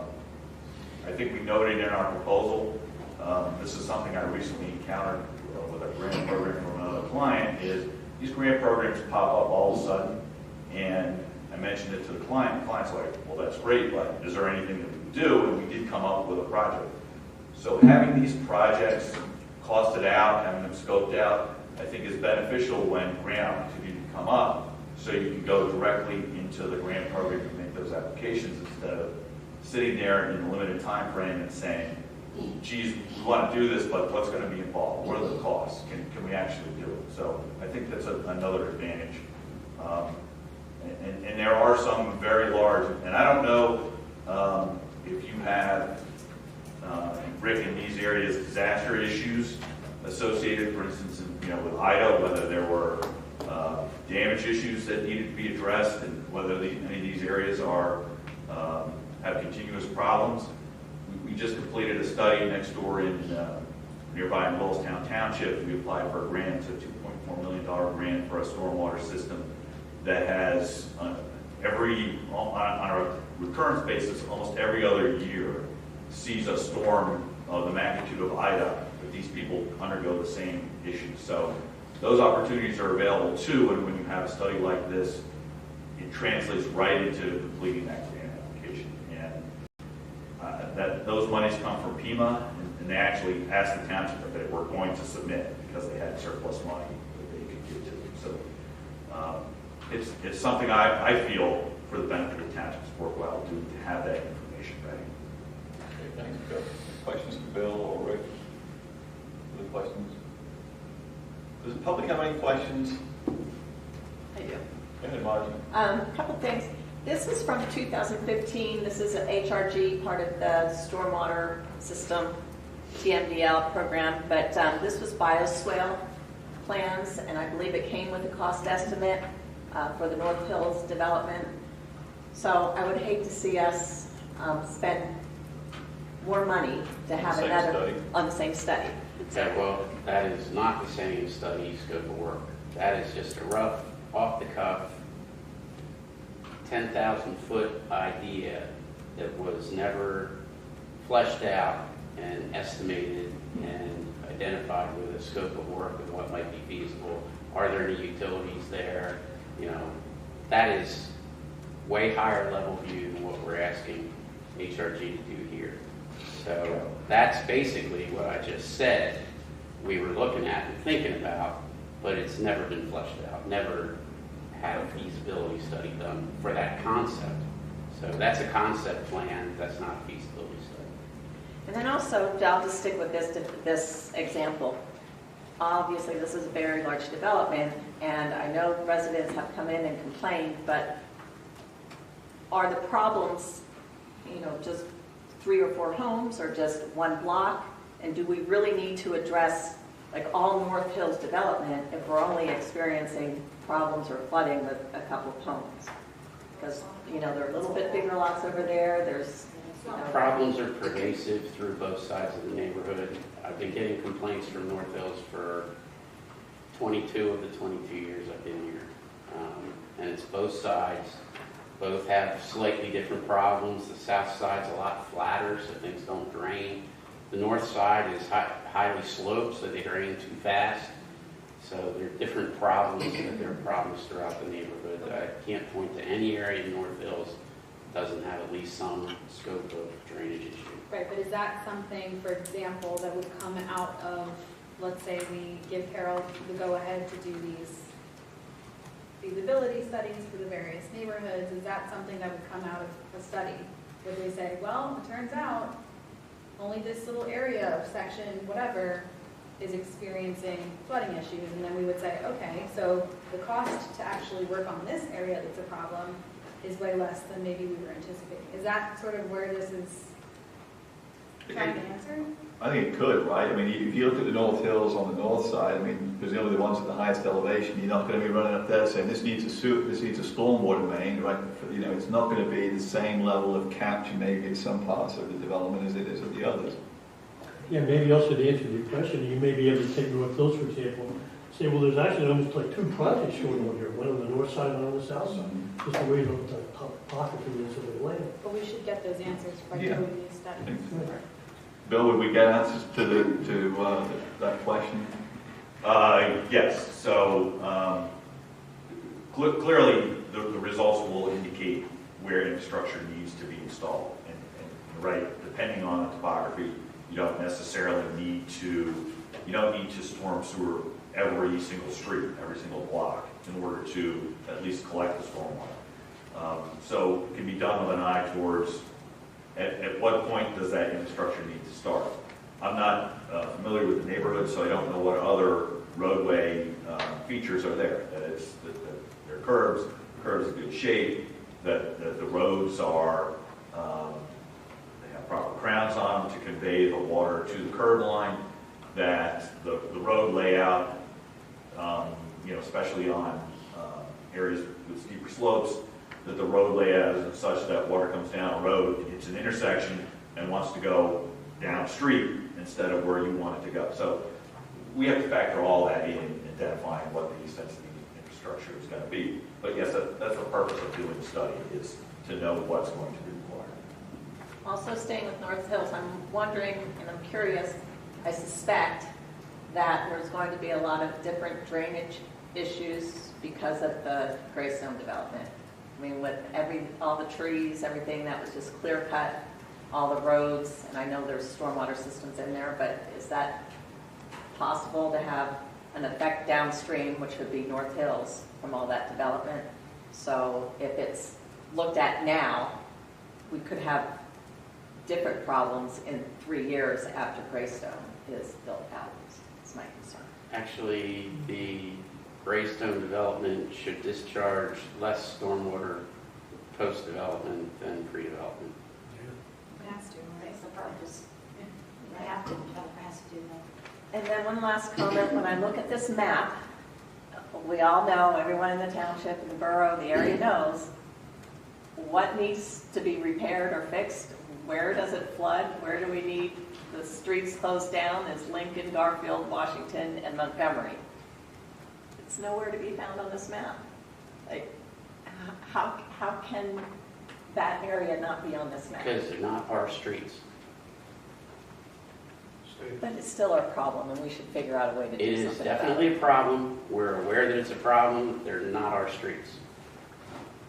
And half of it's in the borough, too. Lincoln and Garfield and Washington aren't on our streets. Half of them are ours, half of them are PennDOT's. So Garfield is state. Garfield's Most state. of Lincoln is is mostly state. Montgomery is state. So you have a little bit of Washington that's ours. A little bit of Washington's private. Yeah. Right, but this is all pointing back to the other thing that we have going on, which is taking over that property behind the Spelman building potentially, and other stormwater projects that we can do in the future to lessen the impact downstream Goose Creek, Montgomery Avenue. I mean, that's still in our, we are focused on that. I just don't know that this is. Yeah, and that's a whole different project with a whole different scope of work. This is to deal with stormwater issues within specific neighborhoods. And it's also dealing with other communities that are affected, that are Goose Creek is in. I don't want to, It's not just West Goshen, it's other communities we got to work with. I don't want to beat this to death. I swear this is the last time I'm going to talk about it. But going back to the CMP piping discussion that we had last time, talking about the funds going toward that, my question is looking at these areas that have zero stormwater controls, is it in the township's best interest to focus then the funds on putting in stormwater controls where they're needed rather than repairing CMP piping? Well, I have an opinion on that, but Yeah, I'll let Steph say. Okay, I have a definite opinion on that as well. If we don't address the CMP issues, we won't have any stormwater system there because it's going to collapse. And then your emergency situation is costing double, maybe triple the cost. I'm not mentioning I don't know. No, that's a good question. In the time Mark's crew was working on Loxley, there's 3 or 4 other pipes that open up. And I would also say, Ashley, then you currently have a stormwater system that you're responsible to maintain, and failure to do so when you know it's failing is negligence. And if you cause property damage to somebody's property, there's potentially could hold you accountable for that. Good question. Good question. Bill, I have a question. So the North Hills neighborhood, there were originally some swales on people's properties. People have added asphalt curbing to make sure the water in the road doesn't come onto their lawn and goes down the street onto someone else's lawn. So when you investigate and do this feasibility study, are you going to review that situation and say that needs to be restored, or are you going to accept that that is the status today and needs to be left as is? What kind of assessment of private property effort will you have relative to this is what the township needs to do versus what else could be done? So I want to say yes, it will all be considered without actually getting into it. You know, you can't say whether something should just remain as is or something needs to be restored back to its original condition. So I would hope that there's available information on those developments as to what it was should have been originally. That will help to guide us. One of the components of the study is having one of our staff members walk these areas, right, to put their eyes on these situations. So that's something we certainly can keep our eye out as, yeah, it was originally conceived in a certain way, and you're right, 40, 50, 60 years, people started taking ownership themselves of things, modifying them, township doesn't know, and changes what was originally conceived. So we want to make sure that we cover everything. I can't predict what the outcome will be. Something else to keep in mind too is these swales in North Hills, and not to harp on North Hills, but it's just a situation we're very familiar with. They're in the roadway right away, so that's really not private property. So something to keep in mind there is if folks have modified the right of way where they shouldn't have, in some cases, we may be going back and saying, yeah, we need to restore those swales and restore the original function and improve the original function. And unfortunately, to Bill's point about documentation, we don't have any for North Hills. The subdivision plan from 1954 for North Hills is 2 sheets, and all it shows is property lines. There's no details of anything. So that was all done by the developer, seat of the pants, no design. Exactly what I was going to say. No nothing. So it's going to be a pretty difficult task to reconstruct. So what are the board's thoughts at this point relative to the proposal that we have in front of us from Cal Engineering? When we previously discussed this, we said, you know what, perhaps the best way forward would be to pick a priority area. Talk about what that priority area should be. We can certainly talk about it again tonight.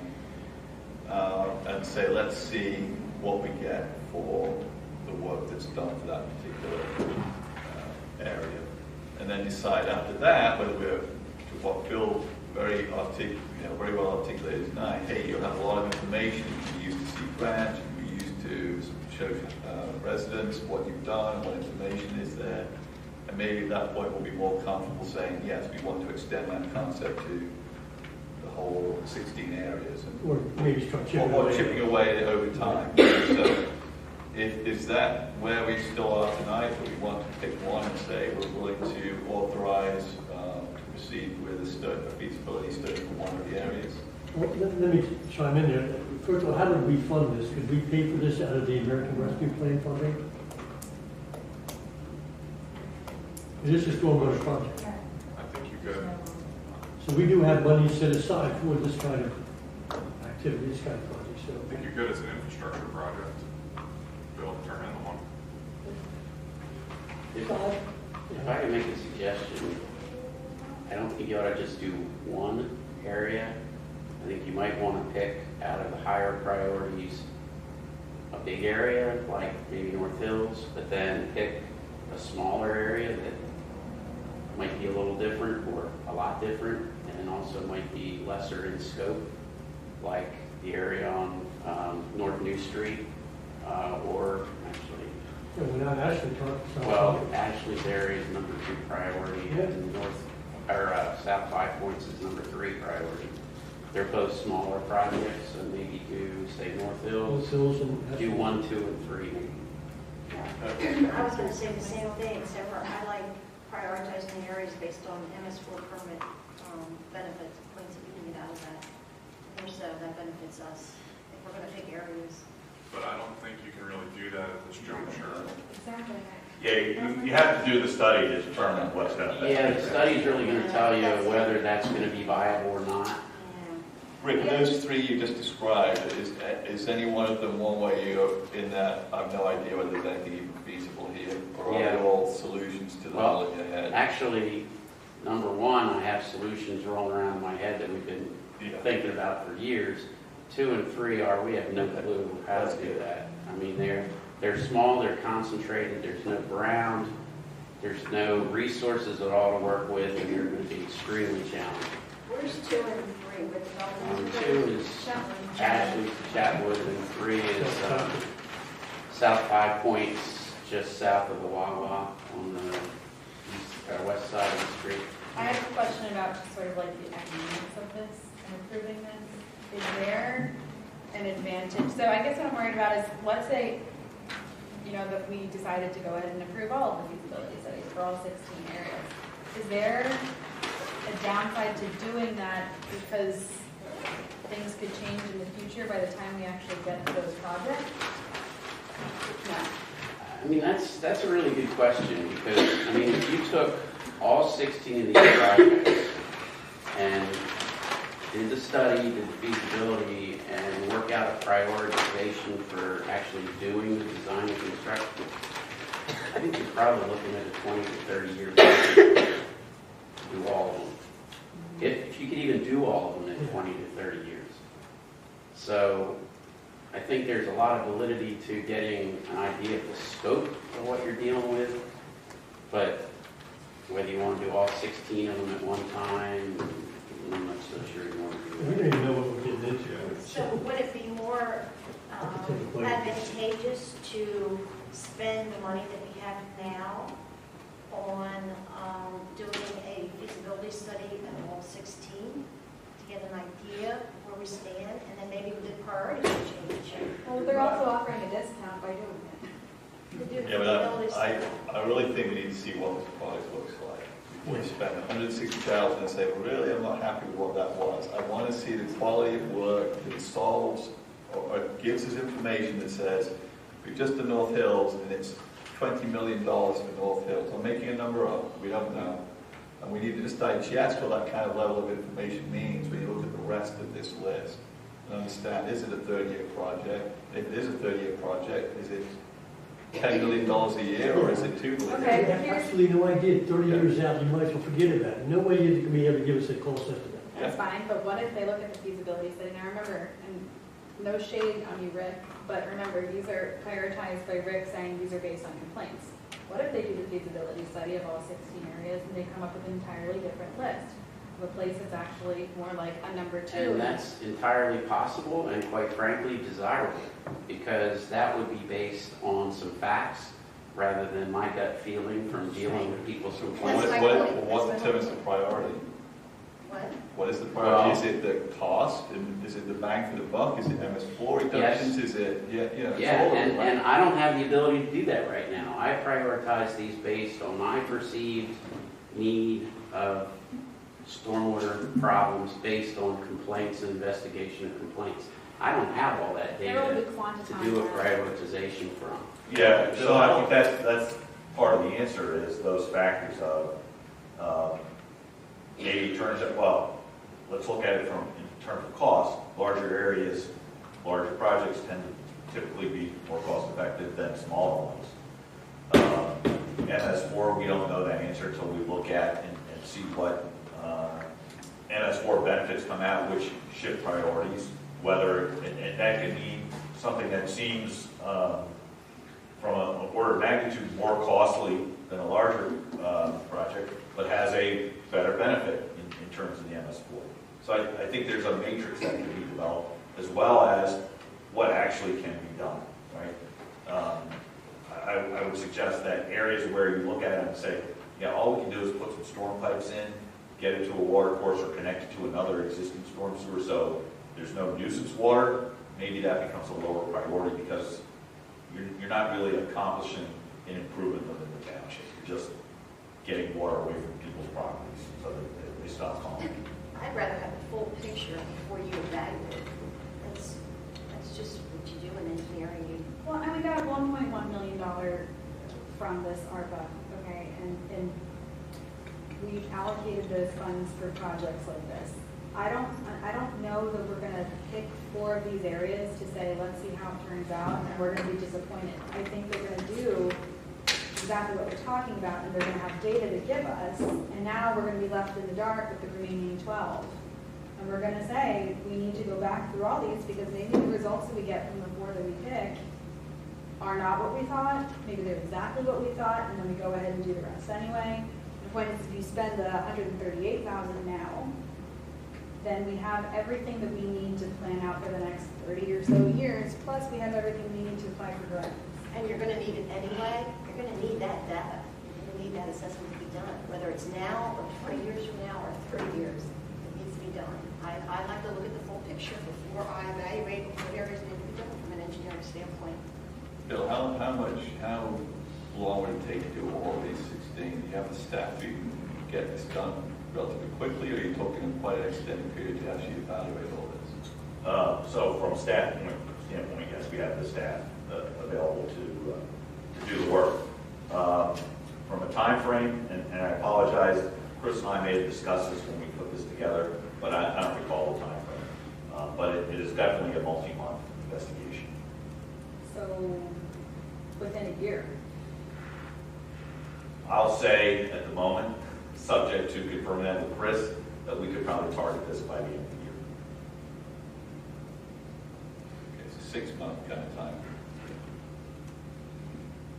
How much of our current American Rescue funds we allocated to those 3 projects that we have later on in the agenda, I believe? Some of them. We've allocated the entire first tranche. Okay, well, second tranche is pretty soon. It should be this month. Now, I want to confirm that you can utilize the ARPA funds towards this cost. You can. There's the 10 million, right? It's a governmental purpose. There's no, all the rules have been relaxed. Okay. I'm positive of that. And we need to take advantage of that before they change the rules. Again. So what you could do once the second tranche comes in, just like we did with the first allocation of funding, comes back before the board can allocate the funds accordingly for projects, this being one of them. So I want to again just sort of ask Rick, what do you think about doing all of them and having a big picture? Ideally, I'd like to do all of them and have a big picture. I mean, secondarily, if that's not possible for some reason, I'd like to have a subset to at least get some focus on what might be possible. But ideally, like Tina says, I'm an engineer, more data the better. I would like to have Better evaluation to be able to be done. Rick, are you confident that Bill's description of the product output will satisfy the board's interest in the level of detail needed to make priorities, accurately estimate the cost for this, or do you have any reservation that we may need to spend more money to get to that level of information? Well, I'm not exactly sure what the board's looking for. I think I understand what Bill's going to give us, and I think it's going to be good data. So I'm comfortable with what they're proposing. And I think it will give us a good basis for prioritizing where we go from here. What you could probably do is, as they complete study areas, bring the results back before the board and just make sure we're headed in the right direction. So is that how you would address it?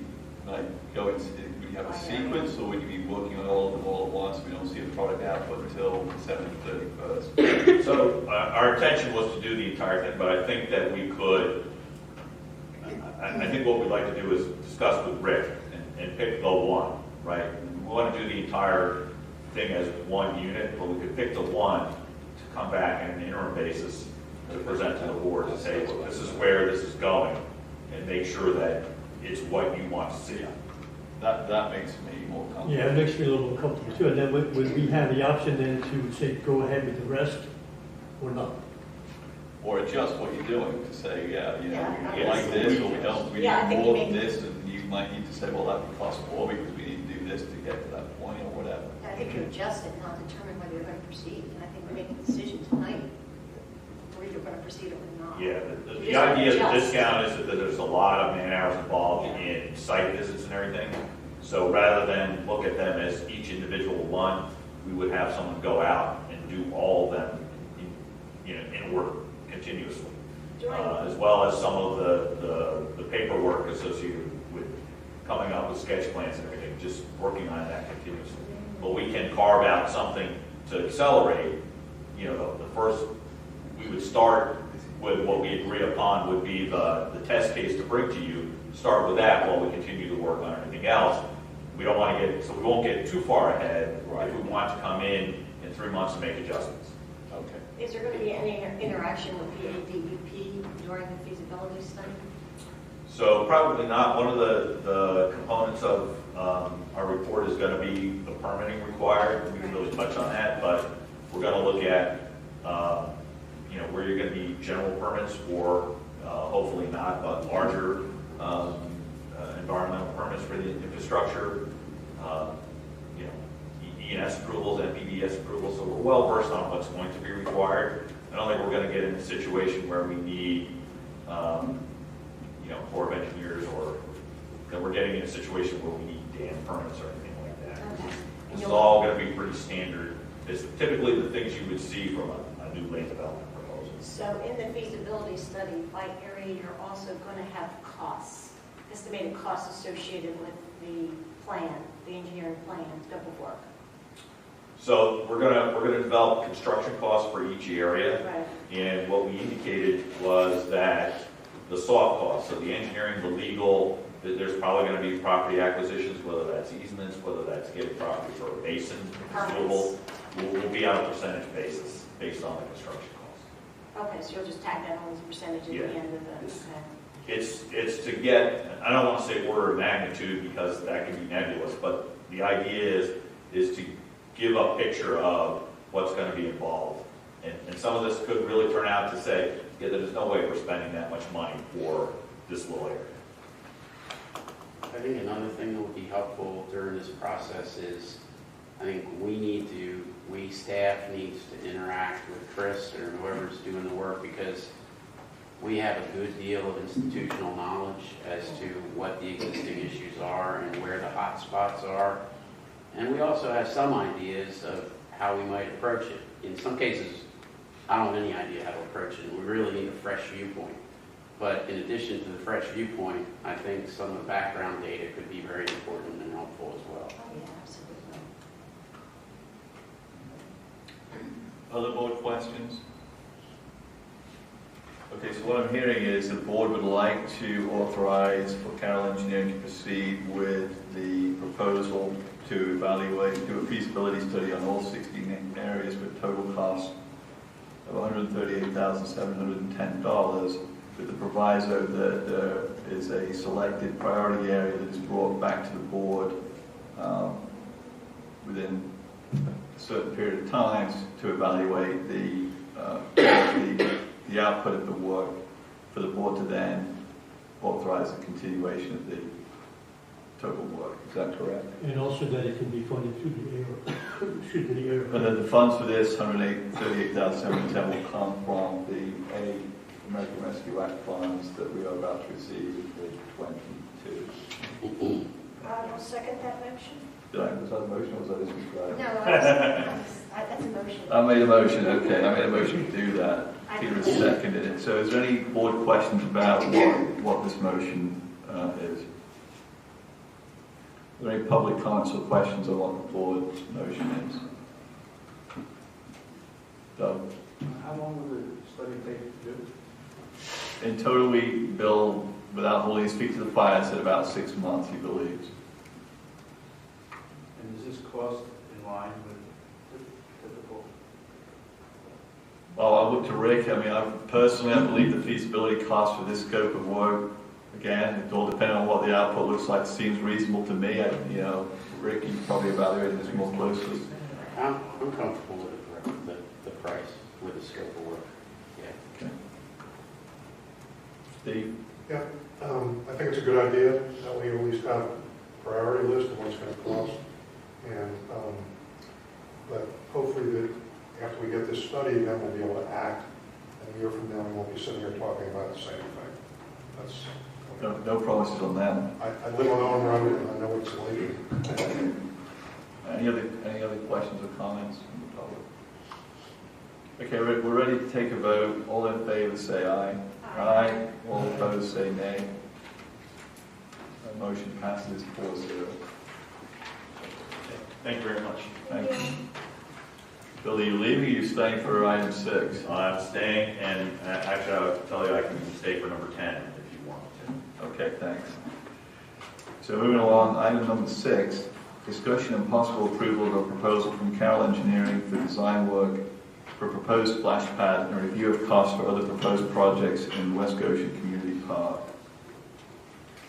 So this is a continuation of discussion the Board of Supervisors has had relative to the potential for a new amenity at the community park, splash pad. We've had several conversations about this, and the last time we discussed it, we asked for a view of the total estimated cost for the splash pad project. And in addition to that, the information provided by Carroll shows the total cost for all of the projects that we had talked about for the community park, which is a splash pad installation, reconstruction of the basketball court, family bathroom addition, and also improvement to the tennis court drainage. So that information is provided in the Carroll proposal. The reason the board had asked for this is because it wasn't clear to us how much money would be needed to accomplish all this work versus the funds that were available in the restricted park account. So that's the background to it. The board, I asked for your comments or questions for Bill based on the information that's been provided for us this evening.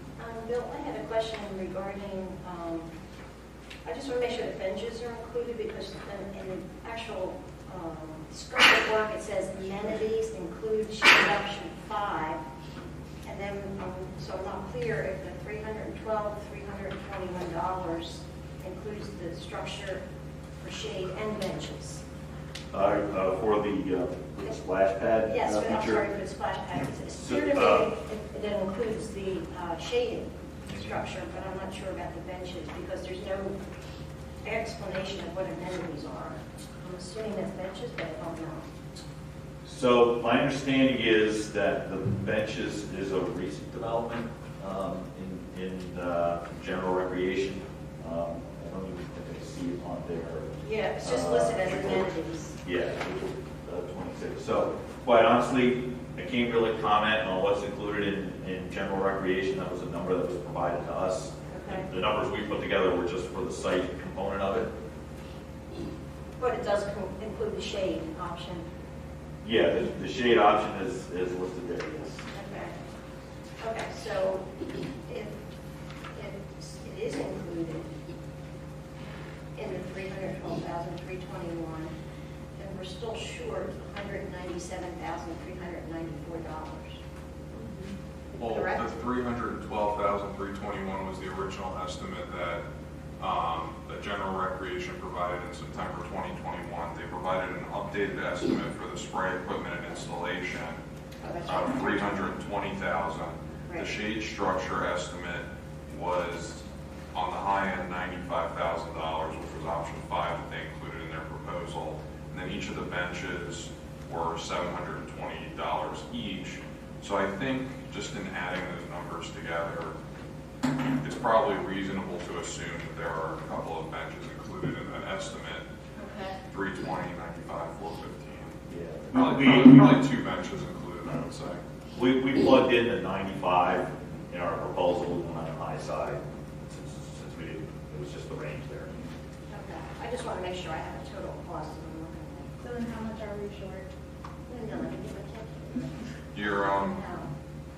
You are short, so your budgeted projects for everything was $733,350. Now that included that did not include the tennis court drainage modifications, which are estimated at $59,700. So the difference between those two is roughly $257,000. Yeah, I mean, that was one of the reasons we wanted to get this full view of the cost picture. We know from the infiltration cost, et cetera, was not really part of that initial estimate that we put in the budget for this year. And the other thing we had previously discussed, just to remind the board, is that we had talked about, given the size of this now versus when we first started talking about the splash pad installation, we really had discussed it really needs grant support to continue to proceed with it. We said it had gone from that kind of initial $300,000, $400,000 that project to the scale it is now, that we really would completely deplete the restricted parks fund if we were to go forward with this. And really what we wanted to do was make sure we understood the cost pictures and stood today, approve the design work, and then be in a position to proactively apply for grants to subsidize the cost of the work. So that was the kind of, if I remember right, that's where we last discussed it. I think you could actually, and Jamie, feel free to correct me if I'm wrong, I think we could roll all 4 of these projects into one grant application and seek funding through both state and county resources. But I think the board is going to need to authorize Carroll Engineering. If we're going to pursue that path, we need to authorize Carroll Engineering to do the necessary design work so that we at least have sketch plans available to submit as part of the application process. How much grant funding do we think we'll get? You should have basically the design's done to apply, so that you have a really good idea of how much money you really need. For DCNR, they cap it's a soft cap, but it's $250,000. You have to be able to match that, and that's for their park rehab. I don't know, because I was just in Delaware County, what kind of county, but I've heard that you can utilize a match from the county. So I'm not familiar with that program, but I would assume somewhere in the same ballpark. And then we have our own our own fund, the open space fund, to match as well. The county program, I believe, is 50% of the cost for a park over 20 acres, up to $250,000, I believe. Yeah. Okay, so the max we can get is 250. So I think combined for both. So combined, so combined, so if you get both, ideally. I think you should be prepared to spend at least 50% of the total project cost. I mean, for 50% of total project cost, $450,000, $500,000, we're going to get a brand new amenity, a refurbished basketball court, in addition to the bathroom, which has been asked for a long time, and improved tennis courts, right? So that park will be in good shape. And it will still leave us a balance. So if we come back and say, the sustainability committee says we need to invest in more tree shade in these parks, whatever else, we have money left to continue to improve the parks. So if, for whatever reason though, looking forward, we don't receive the grants. We'll have to cross that bridge when we come to No, it. but my question is, now that you're, Kristen, saying that the ARPA funds have no restrictions on them, would that be a good? So it's a good question. My personal board position would be we should look at our stormwater and use money to fix the existing problems that we have before we would add an additional amenity to the township. Right, but what if we spend a ton of money to do these projects and then we don't get the grants in the end? And now we're kind of... Well, we won't spend the money on these projects until we know we're going to get the grant. Right, okay.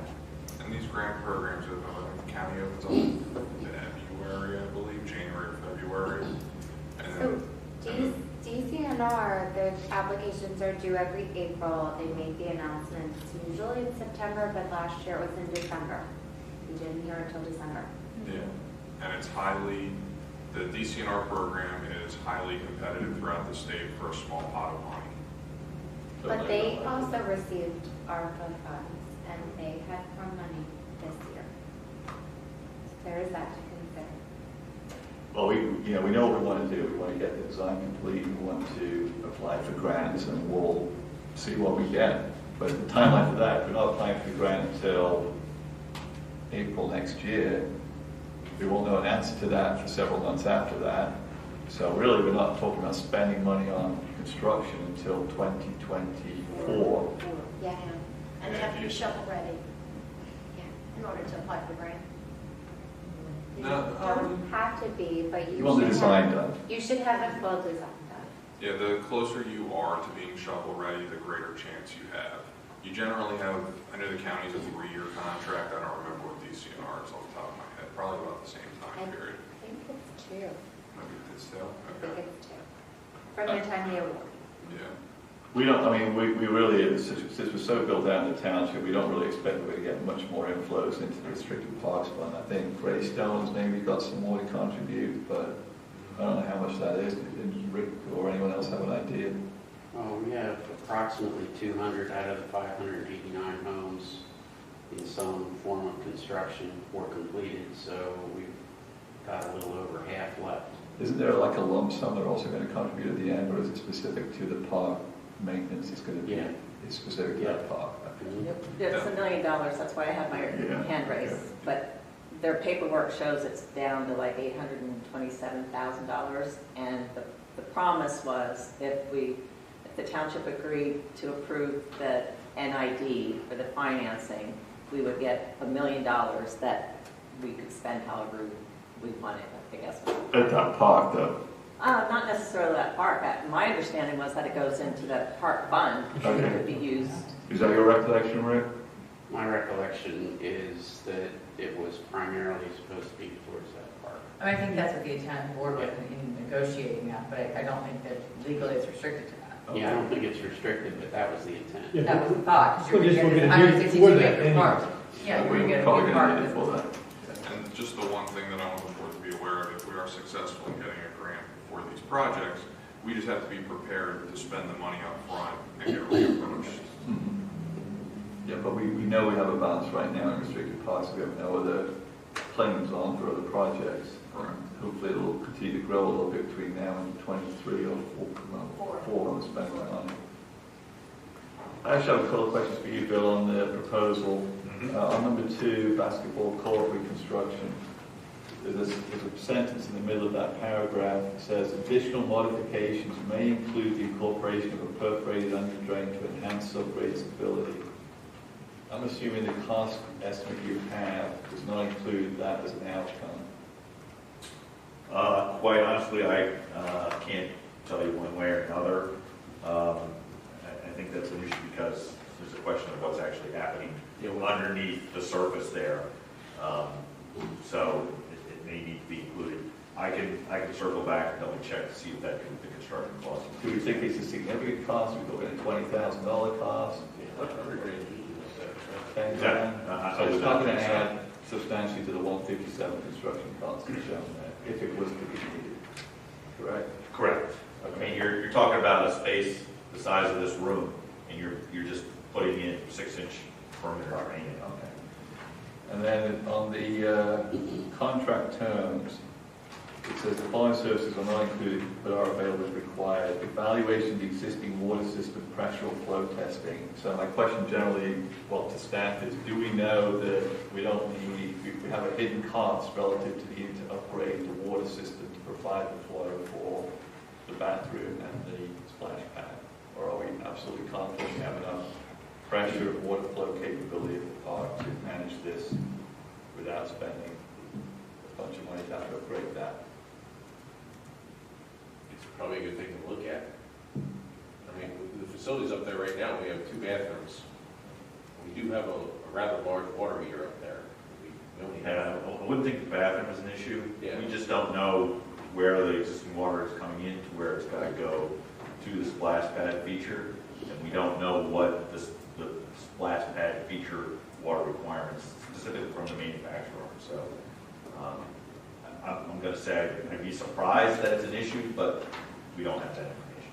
So if you were to be put on the spot to ask them to be frame an order of magnitude, if there was a need for upgrade of the water line or pressure at that location to make the splash pad effective, are we talking an additional $50,000 construction costs?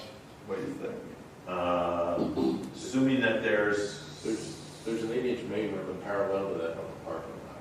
Okay. So the tap in is relatively close. Okay.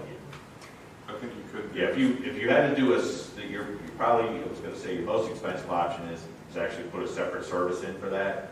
So you're probably talking on the order of $10,000 just for that service. All right. Do you think we're going to need an MPDS permit on the inflow? On which, I'm sorry? MPDS permit required on the inflow? No, I think we worked this out that an NPDS permit was not going to be required. Okay. And that's because of the nature of the contaminants or? You mean for the infiltration in the basin? Yeah. Yes, so you're basically using public water. It's been disinfected, so I can't tell you what goes on in the splash pad, but it's just runoff that's going to be infiltrated into the basin. So I know that this is sort of past what we've already been presented with the actual design of the splash pad, but, so I take my kids to that John Green Park in the borough, and there's a splash park there, but they use that spongy material. I'm just wondering from a design standpoint, from an engineering standpoint, what that means when you have that spongy material, and what happens to the water, and sort of if that's something you want to explore a little bit more rather than having a big slab of concrete. It might not be a bad idea to have general recreation come back before the board, go over the design, maybe discuss that option as well, if that's a possibility through their services, have Carroll Engineering there, and then everyone can kind of hear everything all at one time. Yeah, I mean, do you know what happens to the water on those surfaces? On the spongy, I don't know what that material is, I'm not familiar with it. Okay. So I don't know if it's permeable or impermeable. So similar to what we were looking at Cloudmore. So that would be permeable. Yeah. Okay. But there's still a hard base underneath. Right. Right? So our assumption is it all runs off. Potentially, there's less runoff, so it's an improved case from that standpoint. But again, this is all coming from the splash pad. Yeah, I'm just thinking, would that have an effect on cost at this juncture? And so, is that something we want to look at before we? It's a great question, because I know General Recreation came, but when we were at PSATs, there's at least 3 or 4 other Coast Guard's approved vendors for this type of equipment, amenity. So, we've kind of based our way forward on a pricing that was given from one company and a design that seemed to fit the needs of what we wanted. But given there are other competing companies with designs that may be equally acceptable and or different materials, is the board convinced that we're okay just kind of pushing on with this design right now, or do we want to, since there's a bit of time, let's be honest, we're going to be playing with grounds. We could do a little bit more due diligence around the amenity design itself for the splash pad before we commence the design work and make sure we've done enough evaluation of alternatives to feel comfortable we've got the right design. Alternatives and vendors. Yeah. Yeah, I mean, we should definitely look at other companies, we should look at other materials. I know that material that I just suggested is more expensive than just laying concrete, but like I said, if there's an equal or greater savings than with what's happening with the rock, I don't know how that's gonna look, I don't know how it's gonna work as far as working with the engineering. I don't know. I'm going to say that there's probably not going to be a significant savings from a runoff standpoint, because you're still to get from point A to point B. And I doubt that pipe sizes are going to change in terms of getting the water from splash pad. Yeah, I mean, that's just not, like, that's what I wasn't understanding, is what happens to the water on those surfaces when it goes down. Is it something that, when they design it, it percolates back into the ground, or does it go into another solid underneath surface that has to run off anyway? I don't know for sure, but I would expect that it's a solid surface underneath, right? It's not something that's just going to sit on the ground.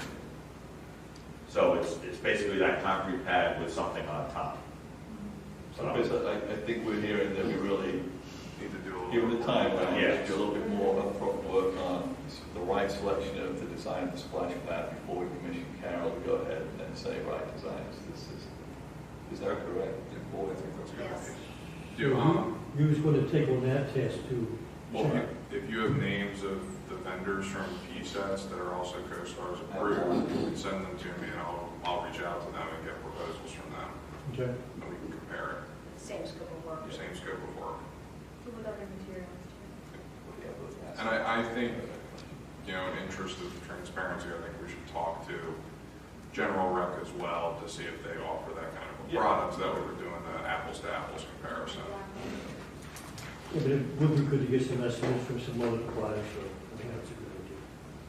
Bill, so obviously we have a little bit of a time here while we do this evaluation before we're ready to move forward with any design work. Just on the cost, we're going to want to do design on the scope of services through number 7, but we're probably going to be holding off on proceeding with the bid process, obviously, until much later. So the way you've structured the costs on 1, 2, 3, and 4 shows inclusion of the bid services 8 through 10. So we also need that backed off and a revised number for actually what we would authorize for design work. Sure, we could separate out the 3 numbers, so the design, bidding, and the construction. Okay. Thank you. I'm wondering, would it make sense to start looking at like the basketball court and maybe the family bathroom and the tennis court design while we do the research on the splash pad and maybe get the ball rolling on that? So that we're not working on 4 projects all at the same time. I think that's fine, and What I would suggest if you're going to do that is, this is set up to, because we have to do some surveying out there, so this is set up to do all the surveying for all the projects at once. So I don't think that's going to affect the splash pad component of it. So we would complete all the field work at least, and then just sit until you do some more information gathering on the splash pad component, especially if the layout changes or anything where it's, you know, there's something unique in someone else's product that might affect the design. So we at least want to get all of the field work completed at one time. That's a benefit and a savings to you folks. Then we'll just focus on basketball, tennis, and the bathroom area. So maybe the board can authorize the field work that Mr. Mallon just described, and then the design work on projects 2 through 4, hold the splash pad design work until we've done a further evaluation. So I agree, that's the way the board is to do it. If you could authorize it tonight, I'd like to see Bill to present that specific scope of work for us with the numbers for the design and permitting, but not the bidding, and just for those 3 items, and then including the full survey work. Bill, could you get that for me for the meeting on June 21st? Absolutely. Are there any public comments on the board's discussion on this topic, Doug? If you pay for having a cake, are you treating the field work and the splash pad separately? In other words, if the grant does not come through, are you going to not do the splash pad but then do the bathrooms, the basketball courts, and the tennis courts? Possibly, yeah. Yes? Possibly. I mean, the board would have to review the situation, pass our budgets at the time. So They are a priority over the splash pad. okay, so it's then okay to spend money on the design engineering, not knowing if we're going to get the grant. Well, we have to spend money on the design, which is the major part of Carol's cost here, so that we have application information to submit for the grants to be successful. So we need to spend that money anyway. So essentially what would happen is the board could authorize the design, we go through the design process, we apply for the grant. If we don't get the grant, then the board can decide if they want to go forward with any of the other projects and potentially resubmit the grant, application in the subsequent year. That's always a possibility. So you're treating the design work separately. Do it regardless of the grant or not. Well, we're holding up on the design for the splash pad until we finalize the specific splash pad design the board wants the design to be done on. We're still probably later this year going to authorize Carol to do design work on the splash pad, so we're ready to submit the grant early next year. By December. Any other questions or comments? Thank you. I think we have a clear direction on that. Thank you, Bill. Next on the agenda is item number 7, discussion and possible approval of resolution number 9, 2022, amending the list of officials, West Goshen Township, authorized to transact business related to the sale of municipal property. So, Mr. Chairman, the resolution that's before the board this evening would update resolution number 14-2019. We've had some changeover in our officials, so we should update who's authorized to sell for the sale of municipal vehicles specific to those types of transactions. Great, thanks, Chris.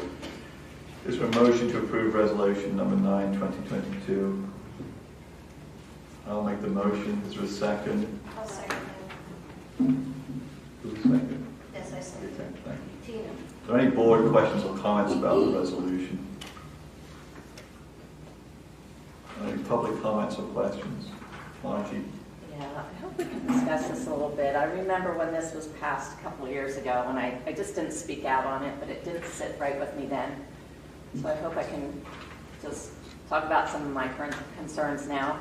I believe beforehand, before this resolution, it was just maybe the township manager had to sign off on everything. So I'm not even sure that there was a resolution before. That is not true. Okay, that's fine. So what was it before? It was modeled exactly like this resolution. With all these names? Yes. The only 2 that were added were I added Mr. Maffa and Ms. McClune because they are department heads. All these other individuals were on here. Well, not these exact individuals, but all these positions were on there. But before 2019, before the one you referenced? I do not know about before 2000. That's, I'm talking about the one before okay. that. Before that, I I think it was maybe misunderstood. just the township manager. So then it was expanded to include all these other people. And this says that this is only once the board has approved a sale of these vehicles, can these employees sign, I guess, the title over.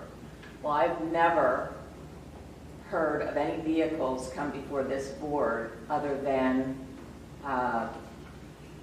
pool vehicles or police vehicles that get approval. So, for instance, this is recent, I believe Public Works just bought a very expensive piece of equipment. It was discussed. You asked, how much did we get on the trade? So somebody signed off on a title for that trade, but that was never approved by the board. The board approved the purchase of the vehicle as part of the purchase procedure. There's a trade-in for that vehicle. As part of the budget, they approved the purchase of that vehicle, so they're subsequently approving the trade for that vehicle.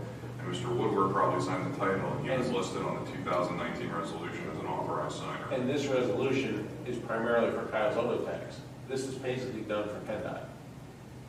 Kyle has to have an ordinance on file with who can sign when we go in and do the title. Yeah, to me, it's just a very expensive transfer. It's a very expensive transaction that I don't think all these employees should have approval to do that.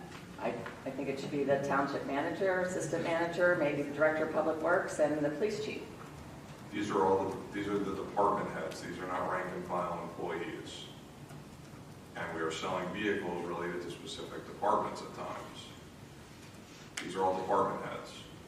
So, okay, so let me ask a question, just to sort of entertain what Margie's kind of talking about. So under what circumstance would Lieutenant Cotter go to Kyle's Auto Tax to sign over? In the event we had a police vehicle and let's say Chief Carroll wasn't available or Captain Domidio, it's always good to have a backup. Prior to 19, we didn't have a lot of other department heads on. The former chief was away, and I had to come back in to sign for cars to get delivered because I was the only one on the list that was available. So in the absence of if we only had, let's say, myself, Dave, Jamie, and Chief Carroll, there's a distinct possibility that all four of us could be out. And if we're selling a vehicle, that either delays that transaction. I think there's a time that all four of you is out. I think there could be. I just don't see a downside. The board authorized the purchase of equipment. It'll accept the trade-in value or not. Some of them we said we don't know what the trade is going to be, but we're authorizing the purchase at the full value and do the best you can. We have competent staff that we trust in, and we want to have an efficient process for executing transactions like this. I don't see an issue with it myself. Okay, that's fine. Everything's approved ahead of time. Professional people, they do. We trust them with a lot of money in their department budget. I'm just saying, coming up on one of the next agenda items is the sale of 2 vehicles. Well, kudos to staff or whoever put it out on a different bidding service. I have never seen us get so much money for 2 pool cars. That was Chris's in idea. 7 years. Credit I where know. it's due. So, I mean, it's double our budget already. We thought $8,000 for sale of fixed assets. We doubled it on those 2 cars. So Again, I go to the professionalism of our staff. If Dave thinks his value he got for the trade-in is not good, I'm sure he's talking it over with Christine and Chris about whether it's acceptable or not, whether the board should be involved. And, I feel confident that having an efficient process is a good way to do it. that's fine. Is there a way, I just would love to just have record or see records of, say, over the last 3 years, disposition of every tractor and plow and, not the ones that have gone up for bid, but I've just never seen that information. We'd have to pull every invoice from every vehicle we purchased. Yeah.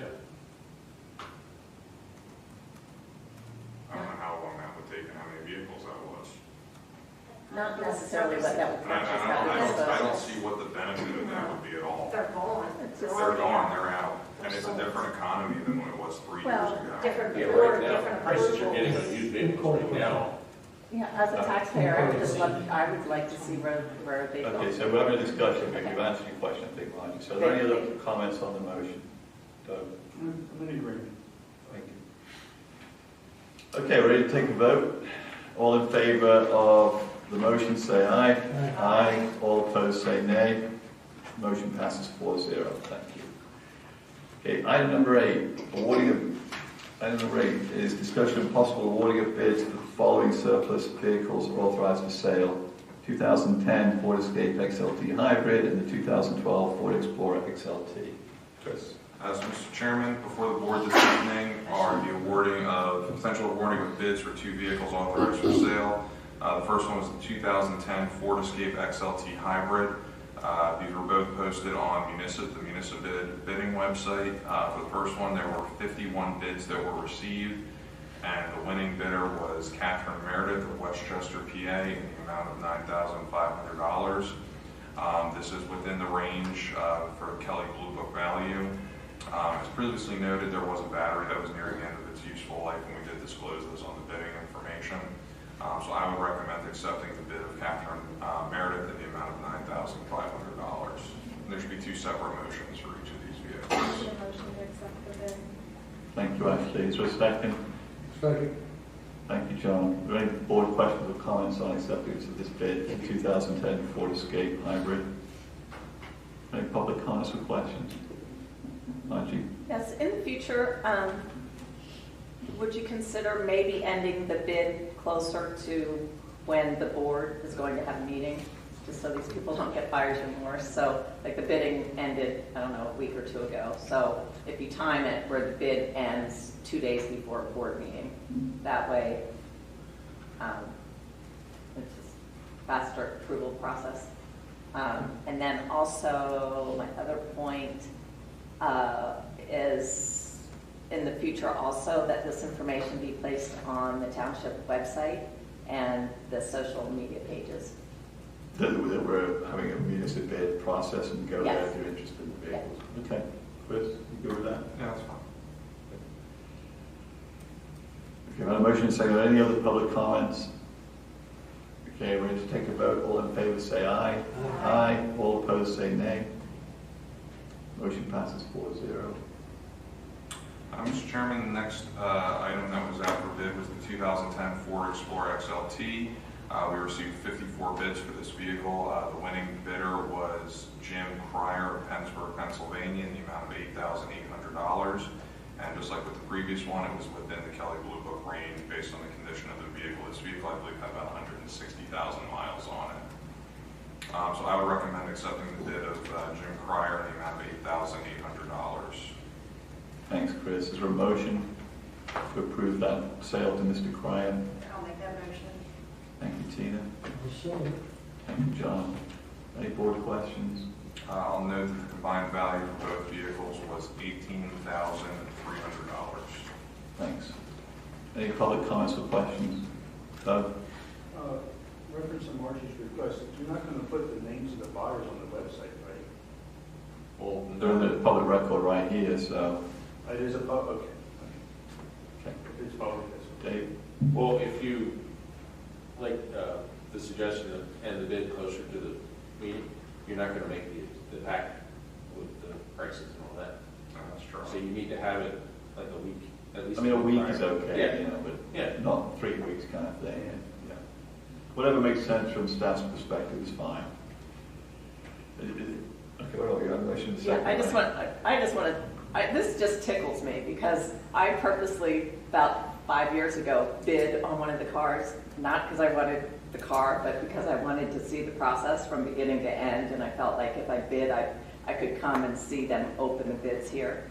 And of course, one of the cars went to an employee, and or to taxi service up in Chicago for $1,500 or $2,000 a piece. So I just want to commend township staff for finding a way to get a whole lot more money for these vehicles. which actually raises, to build on that point, so the trade-in, we got a trade-in value, it was all part of the deal with the new truck or whatever. Do we know whether if we had taken that truck and put it on municipal bid, we may have ended up with a better deal than even we got for the trade-in or not? What do you think? We get pretty good value for our trades through CoStars. So when you buy on CoStars, do we have to trade into that CoStar? No, you don't have to.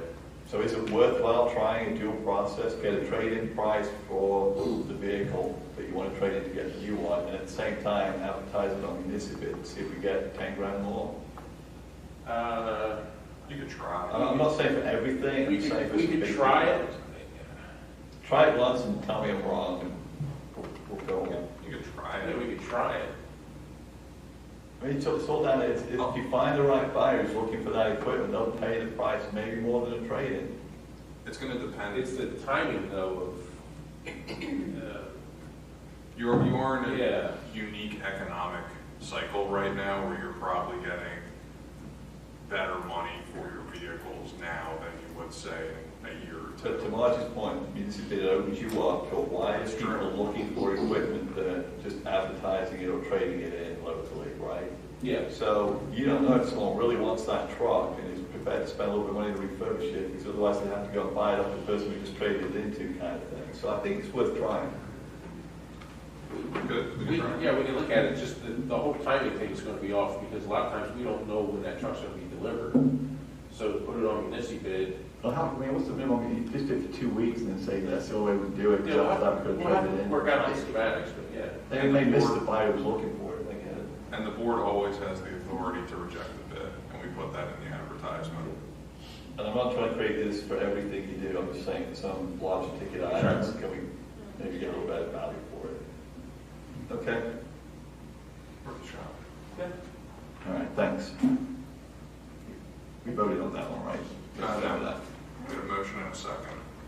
Okay. Okay, so we need a vote now, right? Yes. All those in favor say aye. Aye. All those opposed say nay.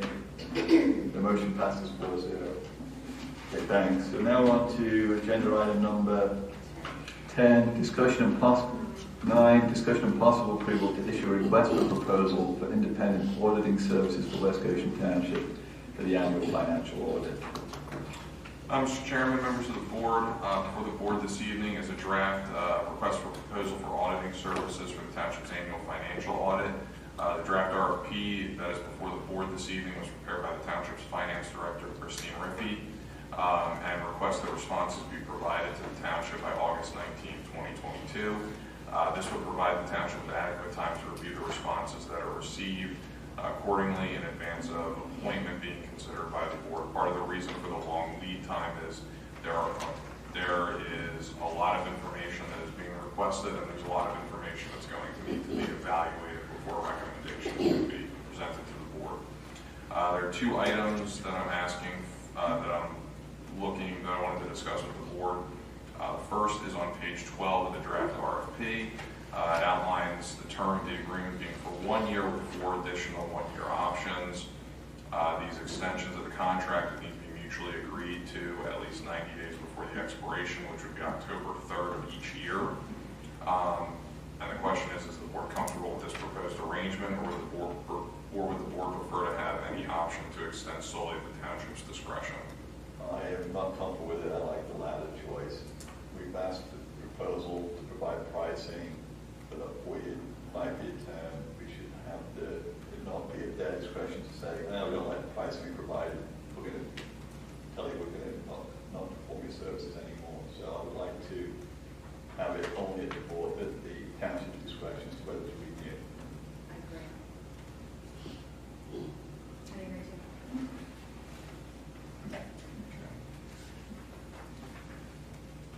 Chris, you had a second question. So the second item is, Christine and I are recommending that this be structured as an invite-only RFP. We provided a list of potential of companies that we would send the RFP to for the board's review. This was based on Christine's conversations with other finance directors in Chester County. We're basing this recommendation on the fact that government accounting is specialized and there are only a limited number of firms that are capable of doing this work. I don't have a problem with the implementation of it. Does anyone else? I'm good with you. Then, are you able to read this company's out?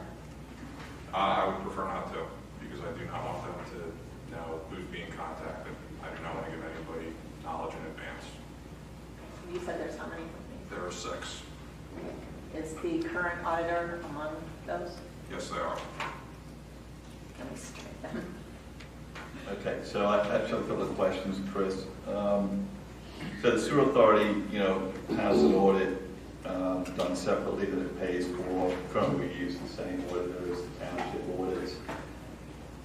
Does finance, does Christine have any issues if we, for whatever reason, would end up with different auditors in terms of the efforts involved from staff or conflict between audit approaches or whatever else?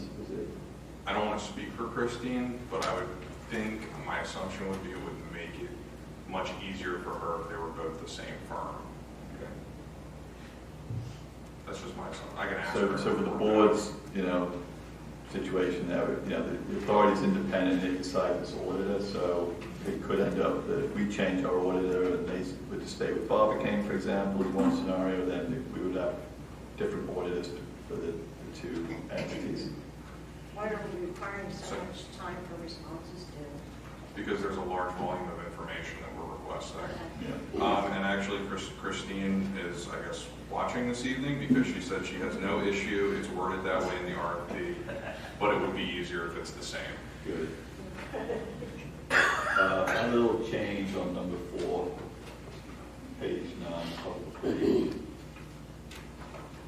So one of the issues that arose with the fraud at Kennett Borough or Township was that the auditors were providing information with qualifications relative to the internal controls that were being used at the township.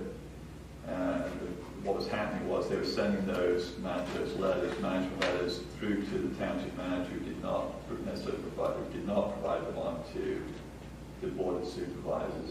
So I would like to request that in number 4 it specifically states the auditor shall assure that the West Goshen Township Board of Auditors and Board of Supervisors is independently informed of each of the following. So in other words, it's not routed through anyone else.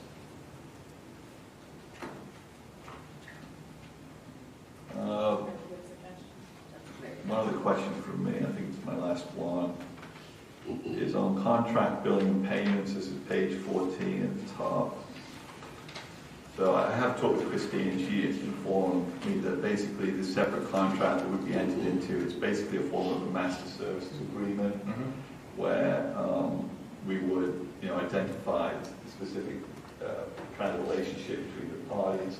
I would want that to include some of the specific terms and conditions that Kristen worked up for us in the last go-around with our current auditor in terms of where any disputes are resolved and things that they accepted. I would like to see within that separate contract or master services agreement standard engagement type terms and conditions included in that, and that the engagement letter itself would be just very specific to the actual annual audit requirements. So I don't think it affects what we're doing in terms of an RFP. It's just a comment on what I would expect to see in that contract. What we can do once a firm is selected through this process, have Kristen draw up the revised engagement agreement. Or the contract. You can help draw up a contract and make sure it's got those key things in there. Absolutely. I don't have any other questions. Does the board have any other questions on the RFP? So what we'll do is, if the board is ready to take action to authorize the issuance of this request for proposal, we'll adjust that one provision to the selection is at the discretion of the township. And I will add that line. I'll have Christine add that language about independent notification. Yeah. So I will make the motion to authorize proceeding with the RFP with those changes to the information provided to the board tonight. I'll second that. Not any other final board comments or questions? Are there any public comments or questions on the RFP? I have a question. I'm just I'm wondering if just 1 year will limit how many responses we get? It's not 1 year, it's technically a 5-year contract. Oh, okay. And then I learned about these management letters through articles on the Kennett situation, and looking at this RSFP, it sounds like these management letters are just a basic and ordinary, customarily part of an audit. Has the township received management letters in the past from Barbara King? Every audit. It's in every audit packet, or it should be. The management letter is not an indication of a problem. Management letter is just a response to the board and whatever else around the quality of the information and the acceptance of the audit process. Right. I believe I either sent an email to the previous township manager, or I'll look back and see if I can find a right to know request, but it was denied based on the fact that he's never received one. And I was curious about that, so I'll... Yeah, maybe it's worded differently in our audits. Maybe it's not called a management letter, maybe it's something else. Well, there's a management opinion, or when you say management letter, there's management discussion and analysis. Yeah. There's the independent auditor's review. It's all part of It's all part of it. Yeah, it's not really a separate document.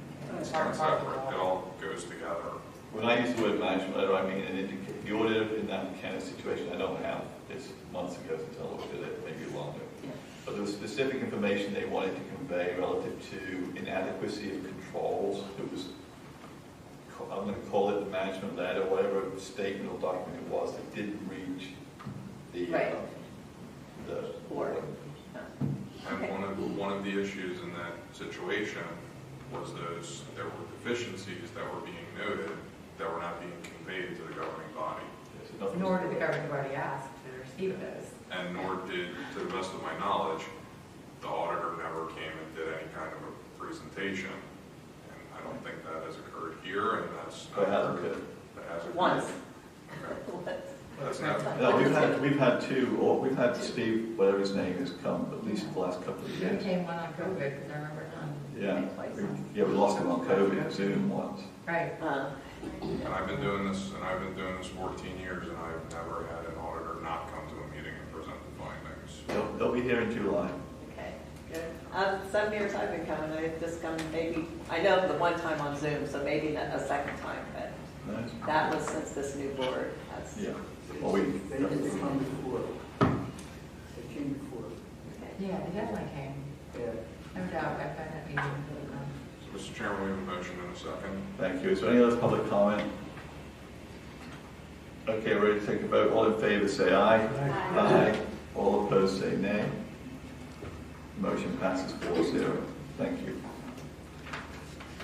Next up is number 10, discussion and possible approval of items pertaining to stormwater projects allocated in the 2022 budget in the American Rescue Plan Fund for Legion Drive and Glen Avenue, Sylvan Road. These are related to easement agreements and consent to enter agreement. And this is with, who takes us through this, Chris or Kristen? Yeah, I mean, I worked with Chris Peterson, Dave Woodward, Chris Bayshore to identify the properties and obtain easement agreements. The only one that's different is 502 Glen Avenue. And the situation there is that it's a husband and wife, and the wife was not really at full capacity. And the husband did not have a power of attorney. It was going to complicate the matter. He was not comfortable with anybody coming in and doing a notarized signature for documents to be recorded. So given sort of the urgency of the matter and trying to get it done, we went to instead of a full easement agreement, we still have the authority to enter the property to do the work, but it's in a consent to enter format rather than an easement agreement. So we did the best we could given the circumstances. So there would need to be motions to, I'll take the Legion Drive storm sewer lining project first. There are 2 easement agreements with 2 property owners involved in that project. The first agreement is with 541 Legion Drive, which would establish a permanent easement to maintain the facility after construction. The second agreement is with the owners of 1024 Newton North Street, which would establish both a temporary easement during the time of construction as well as a permanent easement necessary to ensure continued maintenance of the facility. And then the third item, the co-star's proposal, that will need a separate motion for approval. Yes, because that would be a contract. Yeah. Well, the other two are contracts too. I'm comfortable with giving it support or not, to do them in my motion. We can do them all in one motion. I can summarize the other one. So for the Legion Drive project, there is a proposal from Snyder Environmental Services, Inc. to complete the lining project. This company is a CoStar's vendor, and the price quoted is just under $30,000 below the amount that was allocated in the 2022 budget. The reason for this reduction is because it was determined that the project could be completed as effectively with a different product than originally anticipated. Dave explained the product to me. I don't really remember what the difference is off the top of my head. We were looking at a snap tight type product that we used we've used in numerous areas. This is completely different for stormwater. It's more of a PVC liner, like similar to what we would do with sewer. And you're saying it's cheaper than It's what we have a little available? cheaper to do. It's easier. It's one day in and out. It works in this particular case. It won't work in all the cases. So the proposal was for $23,661 as shown here. Yeah. And we had budgeted 30,000 more than that based on a different approach. Well, if you do the snap tight, sometimes we put head wall, end wall. I'm just making sure the total cost is 23,661. We had budgeted not 53 right now.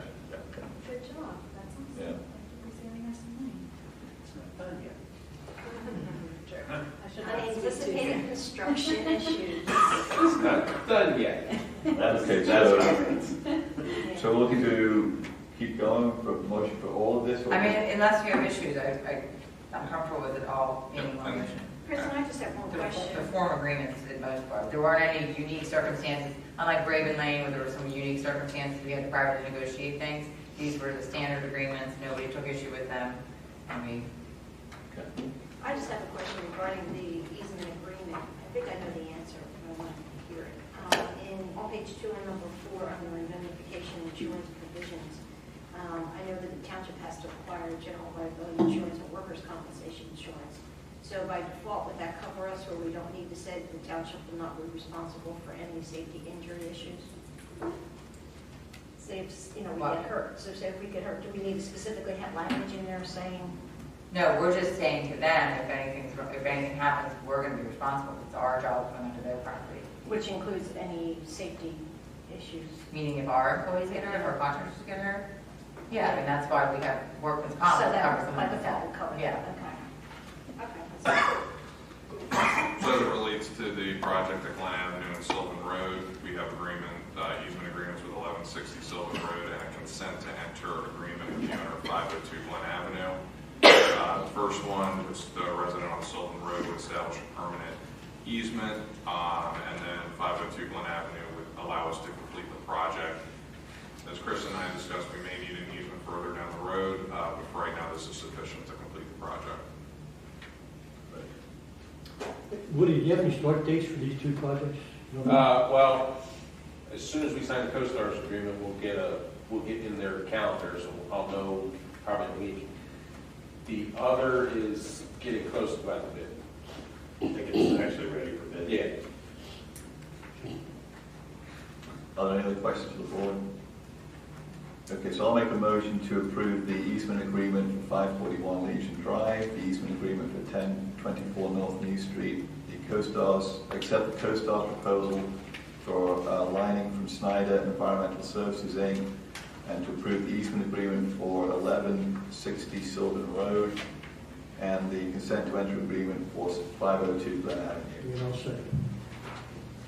Any other questions or comments? Any questions or comments from the public? Ready to take a vote? All in favor say aye. Aye. All opposed say nay. Motion passes 4-0.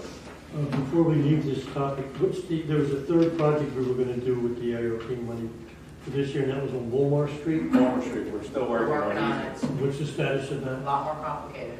We're still working on requirements. Yeah, we have one easement signed. I did get that from Faulkner, Chevrolet Faulkner. They were extremely, just want to really appreciate how quickly they worked and how cooperative they were. no issues, signed it immediately. We're working with Dewey Pyle and Sardimer. Sardimer, I think we're there. I think they're pretty much comfortable with the easement. With Dewey Pyle, we have a couple more coordination issues because of the traffic situation, but we should be pretty soon. We had a site meeting with them on Monday. So we have making progress. They're being very cooperative. Okay, so off that topic, we're just on the same thing. The Westchester University agreement, we use them to progress on The cooperation memo? Rosedale, yeah. That's Brian Nagel. It's in his hands. And actually, the last time I spoke with him about it, he said that the university doesn't even want to go down the path that they had suggested. Said they'd like to do it on their own. So I said, "Listen, we don't need a cooperation memo." And he assures me that I'll get it. And I told you that. I told you it. I said, when he tells you it's a week, it's going to be 6 months. Oh, yeah. Okay, we have a meeting with the university, meet and greet, then we'll make sure the complaint is That's right. Next week. Okay, let's move on to reports for the month of April 2022. First up is the police report by Chief Carroll. Thank you. Report for April of 2022, our officers responded to 1,992 calls for service. Of those, 35 were alarms and 3 were valid. We responded to 73 accidents, 28 of which were reportable accidents, and we drove a total of 15,656 miles. We performed extra traffic duties on Fern Hill Road, South High Street, Spruce Avenue, Sunset Hollow Road, Grove Road, and Falcon Lane, North New Street, Taylorsville Road, and South Five Points Road. Our officers attended their normal monthly and daily trainings with Lexipol and the state mandated Act 180 training, and their emergency, the SWAT team training, the ERT team training. Detective Edwards attended crime scene training. Officer Riley attended supervision training. Captain Domidio attended a DUI conference for the state. Sergeant Holman continued his command and leadership training. Myself and Captain Domidio attended the Municipal Police Department supervision training put on by Divot. Officers Graham, Hero, Kenna, Manco, and Walsh attended advanced search and seizure training. All of our firearms instructors got together for their yearly firearms instructor training. Sergeant Taylor attended negotiator training. The traffic unit attended an Excel class for traffic collision reconstruction. Sergeant Mandizio attended DRE training, drug recognition expert training. Sergeant Maurer and Officer Manco attended CIT training. Officer Graham attended hostage negotiation and crisis intervention training. Officer Kenna attended a street cop training. Officer Needham attended the county's new LEDI training program. And that's the report from the police department. What's CIT, Chief? Crisis intervention training. I have a question. I'm sorry. I have a question regarding the traffic enforcement, 208 hours associated with that. Does that include? Wait, I'm not sure what you're looking at. Oh, okay. I'm looking at West Goshen Police Department. The traffic units? Yeah. Yes. The traffic unit. I'm just wondering if the 208 hours associated with that includes like the traffic investigation studies and all that kind of stuff. Because I would think that'd be time consuming. Like the quarterly stuff we have, that people come and complain about, and then we do studies on a quarterly basis. We have invite the public to come out with their concerns on traffic. It seems like after meeting with the traffic unit, that requires a lot of time in doing the studies and investigating whether a street light has to go off or a stop sign or something like that. Does those hours include that? That should just be enforcement. So the traffic details they perform each month. So that's speed separate. Enforcement in the neighborhood or up on 202. Yeah, that kind of stuff. That's separate than this. So that's a lot more hours. Then the studies, you mean? The studies Yes, are that's separate separate. from this. Yes. Okay. And that has to be a lot of hours, I would presume. I would presume that too. Yeah. Okay. I just want to say, I understand that Sergeant DeRocco has passed away. He did. We got news yesterday that retired Sergeant Anthony DeRocco passed away. He served the police department for around 40 years and then served the township in the capacity of in charge of maintenance for the complex for over 10 years after that. So he's been a township resident his entire life, as far as I know, been involved since I've been around, so he will be missed. I'd just like to express our condolences to the department and to his family, upon his passing. And when you find out his funeral arrangements, if you would let us know. I will. Thank you. Thank you, John. Are there any other questions for the Chief? Can you answer any questions about ambulance or EMS services or anything like that, or is that something you don't want to? Other than I try and avoid those, All no. right, okay, no, that's fine. Is there anyone else on the board who, I mean, you have been doing some work with the company, so do you have a report on that? Even if we don't dig into the details of the reports? Reports on. The work you've been doing with the EMS and fire companies? Coalition? Yeah, coalition or any other conversation?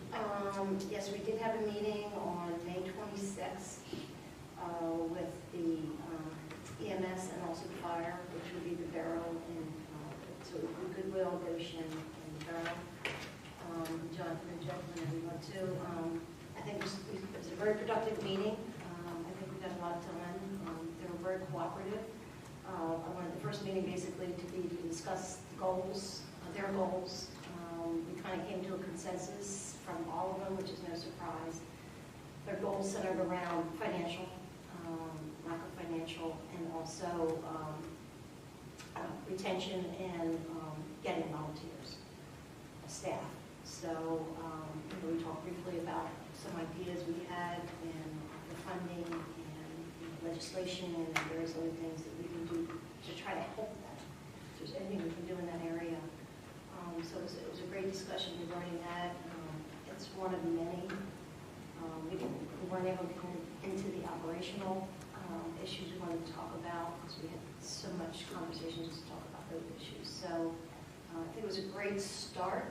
We're going to have monthly meetings moving forward, at least until the fall, and we'll evaluate it. There's other ways we're looking maybe to structure it. We're going to have a meeting, I think on the 13th, discuss post-meeting how everybody thought that was in the meeting, what suggestions they have, how we can do things differently moving forward. So that'll be good feedback for us so that we can know how to not only formulate the next couple meetings, but some of the agenda topics I just want to put on there too. So we haven't had a debriefing, so to speak, meeting yet. Sounds like a good start.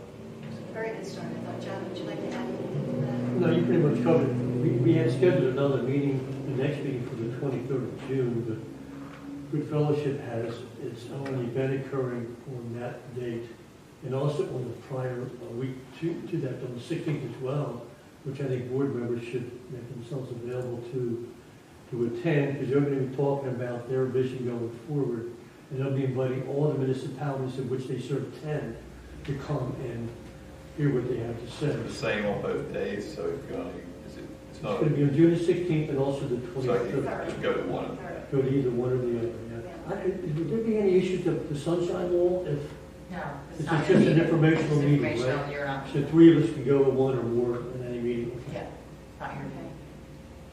Okay, thanks. But we still have to reschedule that, right? We're still waiting to hear back from Kim. on Yeah, I when want the to have our dates- debriefing meeting first, because I have a couple ideas on structure and to make it more effective and go smoothly. And so I'd like to have our debriefing meeting first. Oh, yes, oh, yeah, And no, discuss, throw out yeah. some things, ideas I have, and then we schedule it from there. Right, but our next meeting has to be, well, was scheduled, but now it has to be rescheduled. Very good, thank you, Chief. Thank you. I got a question. Yes, Chief, do we patrol the harbors of West Goshen? Yes. There's a specific reason for the question, doesn't it? One of the residents was asking, they'd like to see you. I will make sure that's covered. I know what's happened in Texas a few weeks ago. And I guess I've read that the school district is terminating a contract with our department for a couple of officers. What is the situation of control if we have an incident? Will the school district and their supervisors or however they're structured be in control, or will your officers take control of the An incident like Texas? Yes. Oh, no, we would take control. You would take control? Absolutely. Okay. Thank you. Any other questions for the Chief? Thanks. Next up is item number 12, Board of Supervisors announcements. Start with my left, Stephen.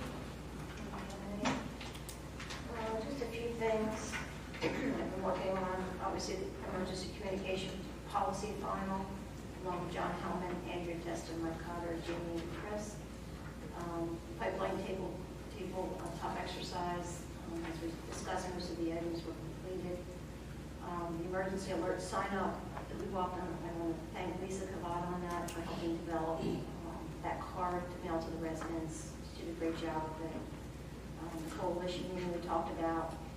We also, John and I attended the Westchester School District and Communities to Care for Padres Latino tamale contest, which was on the 3rd of June, which was well done. John was a judge for tamales. And Mike Carroll was there, and too. Mike Carroll was there, too. Mike Carroll was there, he was a judge. Never had tamales before, but it was great. It was a great community outreach effort. You went on the list. Latino community. It was really great event to come together. So I thought it was great for the community and you guys participating also. I also attended the Westchester Area Environmental and Sustainability Summit. And I also attended and ended up chairing the COG meeting that I didn't know until I walked in and thought I was going to be the chair. So anyway, we got together with surrounding townships to discuss the township issues as a team, and it was very productive and good issues were brought up. That's all. Thanks, Tina. Ashley? I might not have any announcements. It's okay. It's okay. Okay. John? May the 4th, I had the opportunity to go to New York City to see Hamilton on one of the bus trips that the township puts together here. And hats off to Ken Lear and his department. They do a great job putting those things together. A lot of fun. Went up there with some neighbors and friends and all that. So it's a great time. Go up there for a day and get to see a great plane and come back and have a meal in the meantime. Great opportunity. If anybody has the opportunity, I strongly suggest taking advantage of those trips. Wednesday, May 18th, Tina Marie and I had a monthly meeting with Chief Carroll, and we continue that on a monthly basis. On Thursday, May 19th, I think all of us on the board attended the Public Works Appreciation Luncheon here. And afterwards, we had a meeting with Dave Woodward and Lisa Kovitz about the Blackboard Connect system. They gave us a good tutorial on how that operates. And there we were able to see what would happen in an actual situation at the Boot Road pump station if an event occurred of interest. We would be informing people within a half-a-mile radius of the pump station on what was going on. And I think we determined there was 812 residences, I believe, within that radius. Well, some of them were in East Goshen. Some of them were in East Goshen. So. Yeah, but I think there was 812. That was part of the system that right. was not East Goshen, but West Goshen residents. So I don't know how many that would be that would make up the entire population within that circle around the Boot Road pump station. That'd be something worthwhile finding that out. I don't know if that's 60% of the population of West Goshen that lives within that circle that's on our Blackboard Connect system now or not, but that's certainly something we would like to find out. With this effort we're going to have getting out these notices to get people to sign up, hopefully be able to increase that number. And then finally, that's it. He's already talked about the June 3rd Latino celebration. So that's the end of my report. Thanks, John. So I just have a couple of announcements. So the board met in executive session on May 19th to discuss the township manager's progress and performance against its objectives for the year. The board met in executive session prior to this evening's meeting to discuss the Chief Carroll public safety matter. The board has an upcoming executive session on June the 9th with the PADEP to discuss environmental considerations associated with the potential acquisition of real estate property from Stanbury, West Goshen. And for the board's information, I attended a special meeting of the pension committee on June the 2nd. The committee members approved proceeding with an RFP for investment advisor services. And this is consistent with our township pension investment policy and fiduciary responsibilities to evaluate investment advisor providers on a periodic basis. The RFQ process will occur in the second half of this year, and Vanguard, our current advisor, will be invited to participate. Those are my announcements. Item number 13, Township Manager's announcements. I only have a few announcements this evening. The summer concert series is going to start this Sunday, June 12th at 6:30 p.m. There are flyers in the back of the room. The first concert is of a band called The Plants. Speaking of Parks and Rec, they are going to be moving their meetings to 6 p.m. starting with their June meeting. So there will be an advertisement for that. The final announcement I have is our electric vehicle charging station at West Goshen Community Park is currently down. So we've taken that offline. Dave's working with the vendor to get the necessary repairs made to it. So we put a notification on the Township website and social media that that's inoperable. I don't know, we don't have a timeline right now. In use, or it just failed its service? It's actually something with the sending unit, so it's not not talking to the service. So once that's, we'll put another announcement once it's back up and running, but right now we don't have any timeline for that. Okay, thanks. Any questions for Chris? Okay, item number 14, Township Engineers Announcements. Rick? Thank you, Mr. Chairman. I think we've said enough about stormwater tonight, so I won't get into that any further. As far as Greystone goes, in addition to normal housing construction, it continues unabated. There has been some work starting on the open space. The masonry contractor is starting to rehabilitate a couple of the stone masonry arch bridges on the trail system. So one of them has been repointed. They're working on the second one now. The scope of work is considerably greater than what was anticipated when the original rehabilitation design was done about 10 years ago. So there's some issues with that, but we're working with the contractor to get them resolved. And the bridge is structurally sound, so they'll get worked out. But there are eight bridges in total to be rehabilitated for the trail system.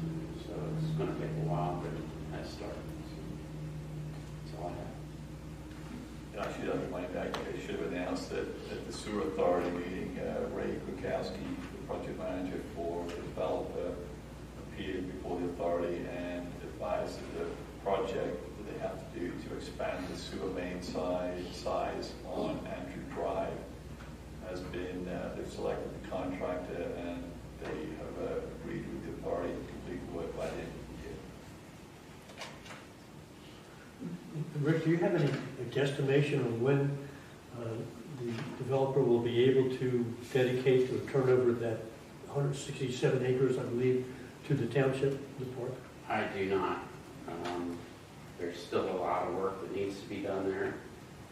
There's roughly 6 miles of trails that needs to be constructed. 8 bridges need to be rehabilitated. 3 dams? Well, there's 2 dams left, and I failed to mention that in conversation with Mr. Gurkowski, they lost their contractor to do the work on the dams because of the crazy inflation that's going on. So they're currently seeking a new contractor to do the remaining 2 dams, and so far have not been successful in finding one. So that work is not going to start anytime soon. So I unfortunately can't really give you I would just roughly estimate probably a year and a half, 2 years out, give or take. Which may be close to completion of the development at this point. Might be, but I think it'll be a little bit before that, but maybe a year before, roughly. Anything else, Rick? That's all I have. Thank you.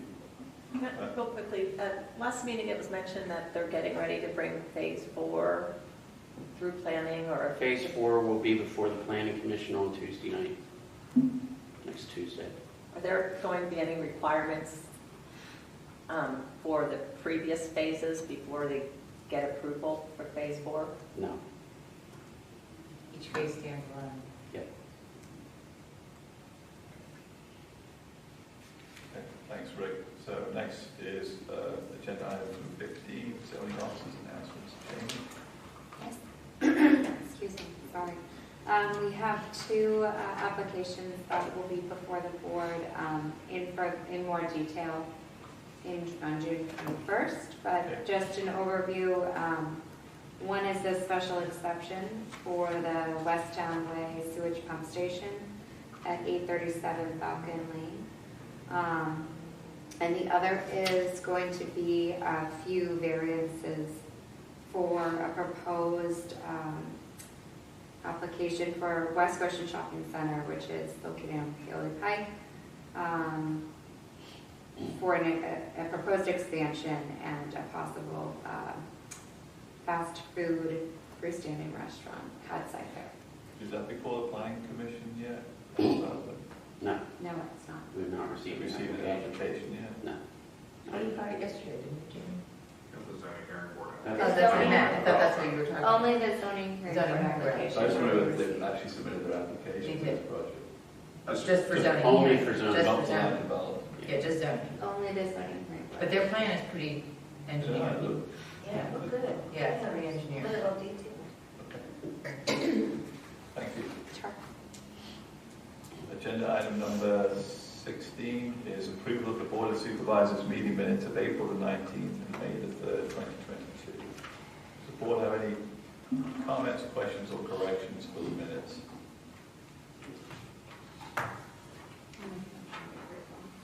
Ashley has made a motion to approve these two meeting minutes. I will second that motion. Last chance for comments or correction. I have a, if you're coming to the public. Okay, so, yep, go ahead. On the last page, if I could request an amendment for clarification, Ms. Ford questioned a charge in the budget for a boot allowance for police personnel. Just, it's a change or a charge in the report or bills to be paid, not necessarily the budget. So Ms. Ford questioned a change in the report for a boot expenditure for non-police personnel. Because that's what my request was about, the fact that it was a non-police. What's someone on the staff, right, police staff? That's my question. I think it's dispatcher's pants. You say it's a non-uniform police. Non-uniform. A non-uniform police personnel. Okay, correction noted. Any others, Margie? No, thank you. Just commend the staff again on a fine job on minutes over. Do you want me to amend my motion to include the changes? that Yes. we- I'll amend my motion to include those changes. Thank you. Would you second me? I second that. Okay, no further comments or questions. We're ready to approve the motion. All in favor say aye. Aye. All opposed say nay. Passes 4-0. Thank you. Last on the agenda tonight is number 17, approval of the Treasurer's Report dated April 30th, 2022 for the General Fund, the Sewer Revenue Fund, the Waste and Recycling Fund, and the Capital Reserve Fund, and the bills to be paid from these funds.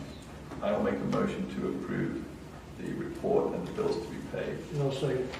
Are there any questions from the board on these bills and or the funds in the Treasurer's Report?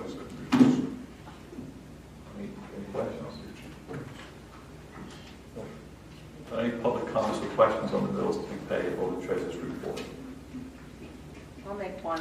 Just to note that between the earned income tax and realty transfer tax were more than $1 million ahead of where we were last year, in April. Noted. Thank you, Margie. I think our realty transfer tax was from much earlier in the year. We'd just be carrying a higher rate. So it's really a couple of one-offs that identified that. So just to put a flavor on that and keep this straight. Well, and the reason I stumbled onto the Drakian situation with the street deed is because I keep looking for when Phase 2 is going to sell from Drakian to the developer. Because the first phase, when it was just still 2 phases, I think it was like 38 million, and the second phase is like a $44 million sale. So I don't know when that's going to happen, or if that has to happen before the next phase is approved. But that'll be a couple $100,000 too in that. We'll look forward to receiving that. Pardon me? We'll look forward to receiving the money. Yep. Any other further public comments or questions?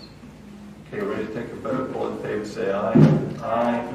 All opposed say nay. Motion passes 4-0. Can I have a motion to adjourn the meeting, please? I'll second the motion. All in favor of adjournment, say aye. Aye. All opposed, say nay. We're adjourned. Thank you.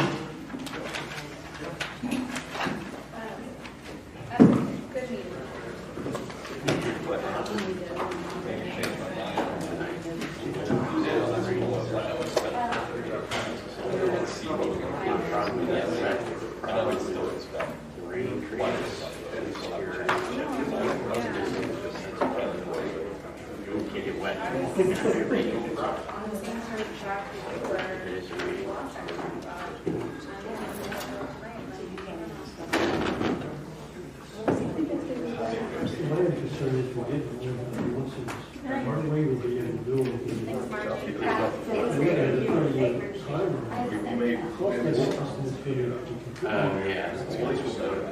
Somebody comes from a neighborhood, what they do is go into useful houses. This is the study we've done. We have to go. Try it. If it's more than it's In fact, we're having a meeting tomorrow. Well, I don't want to go out there and get this also. What could be done? Don't let the DOE do it. That's what Let me go call him. I'm sure he's going to be happy to hear this. I'm gonna start passing as I sign it. Yeah. I don't think it's dark. Get it for me. Well, these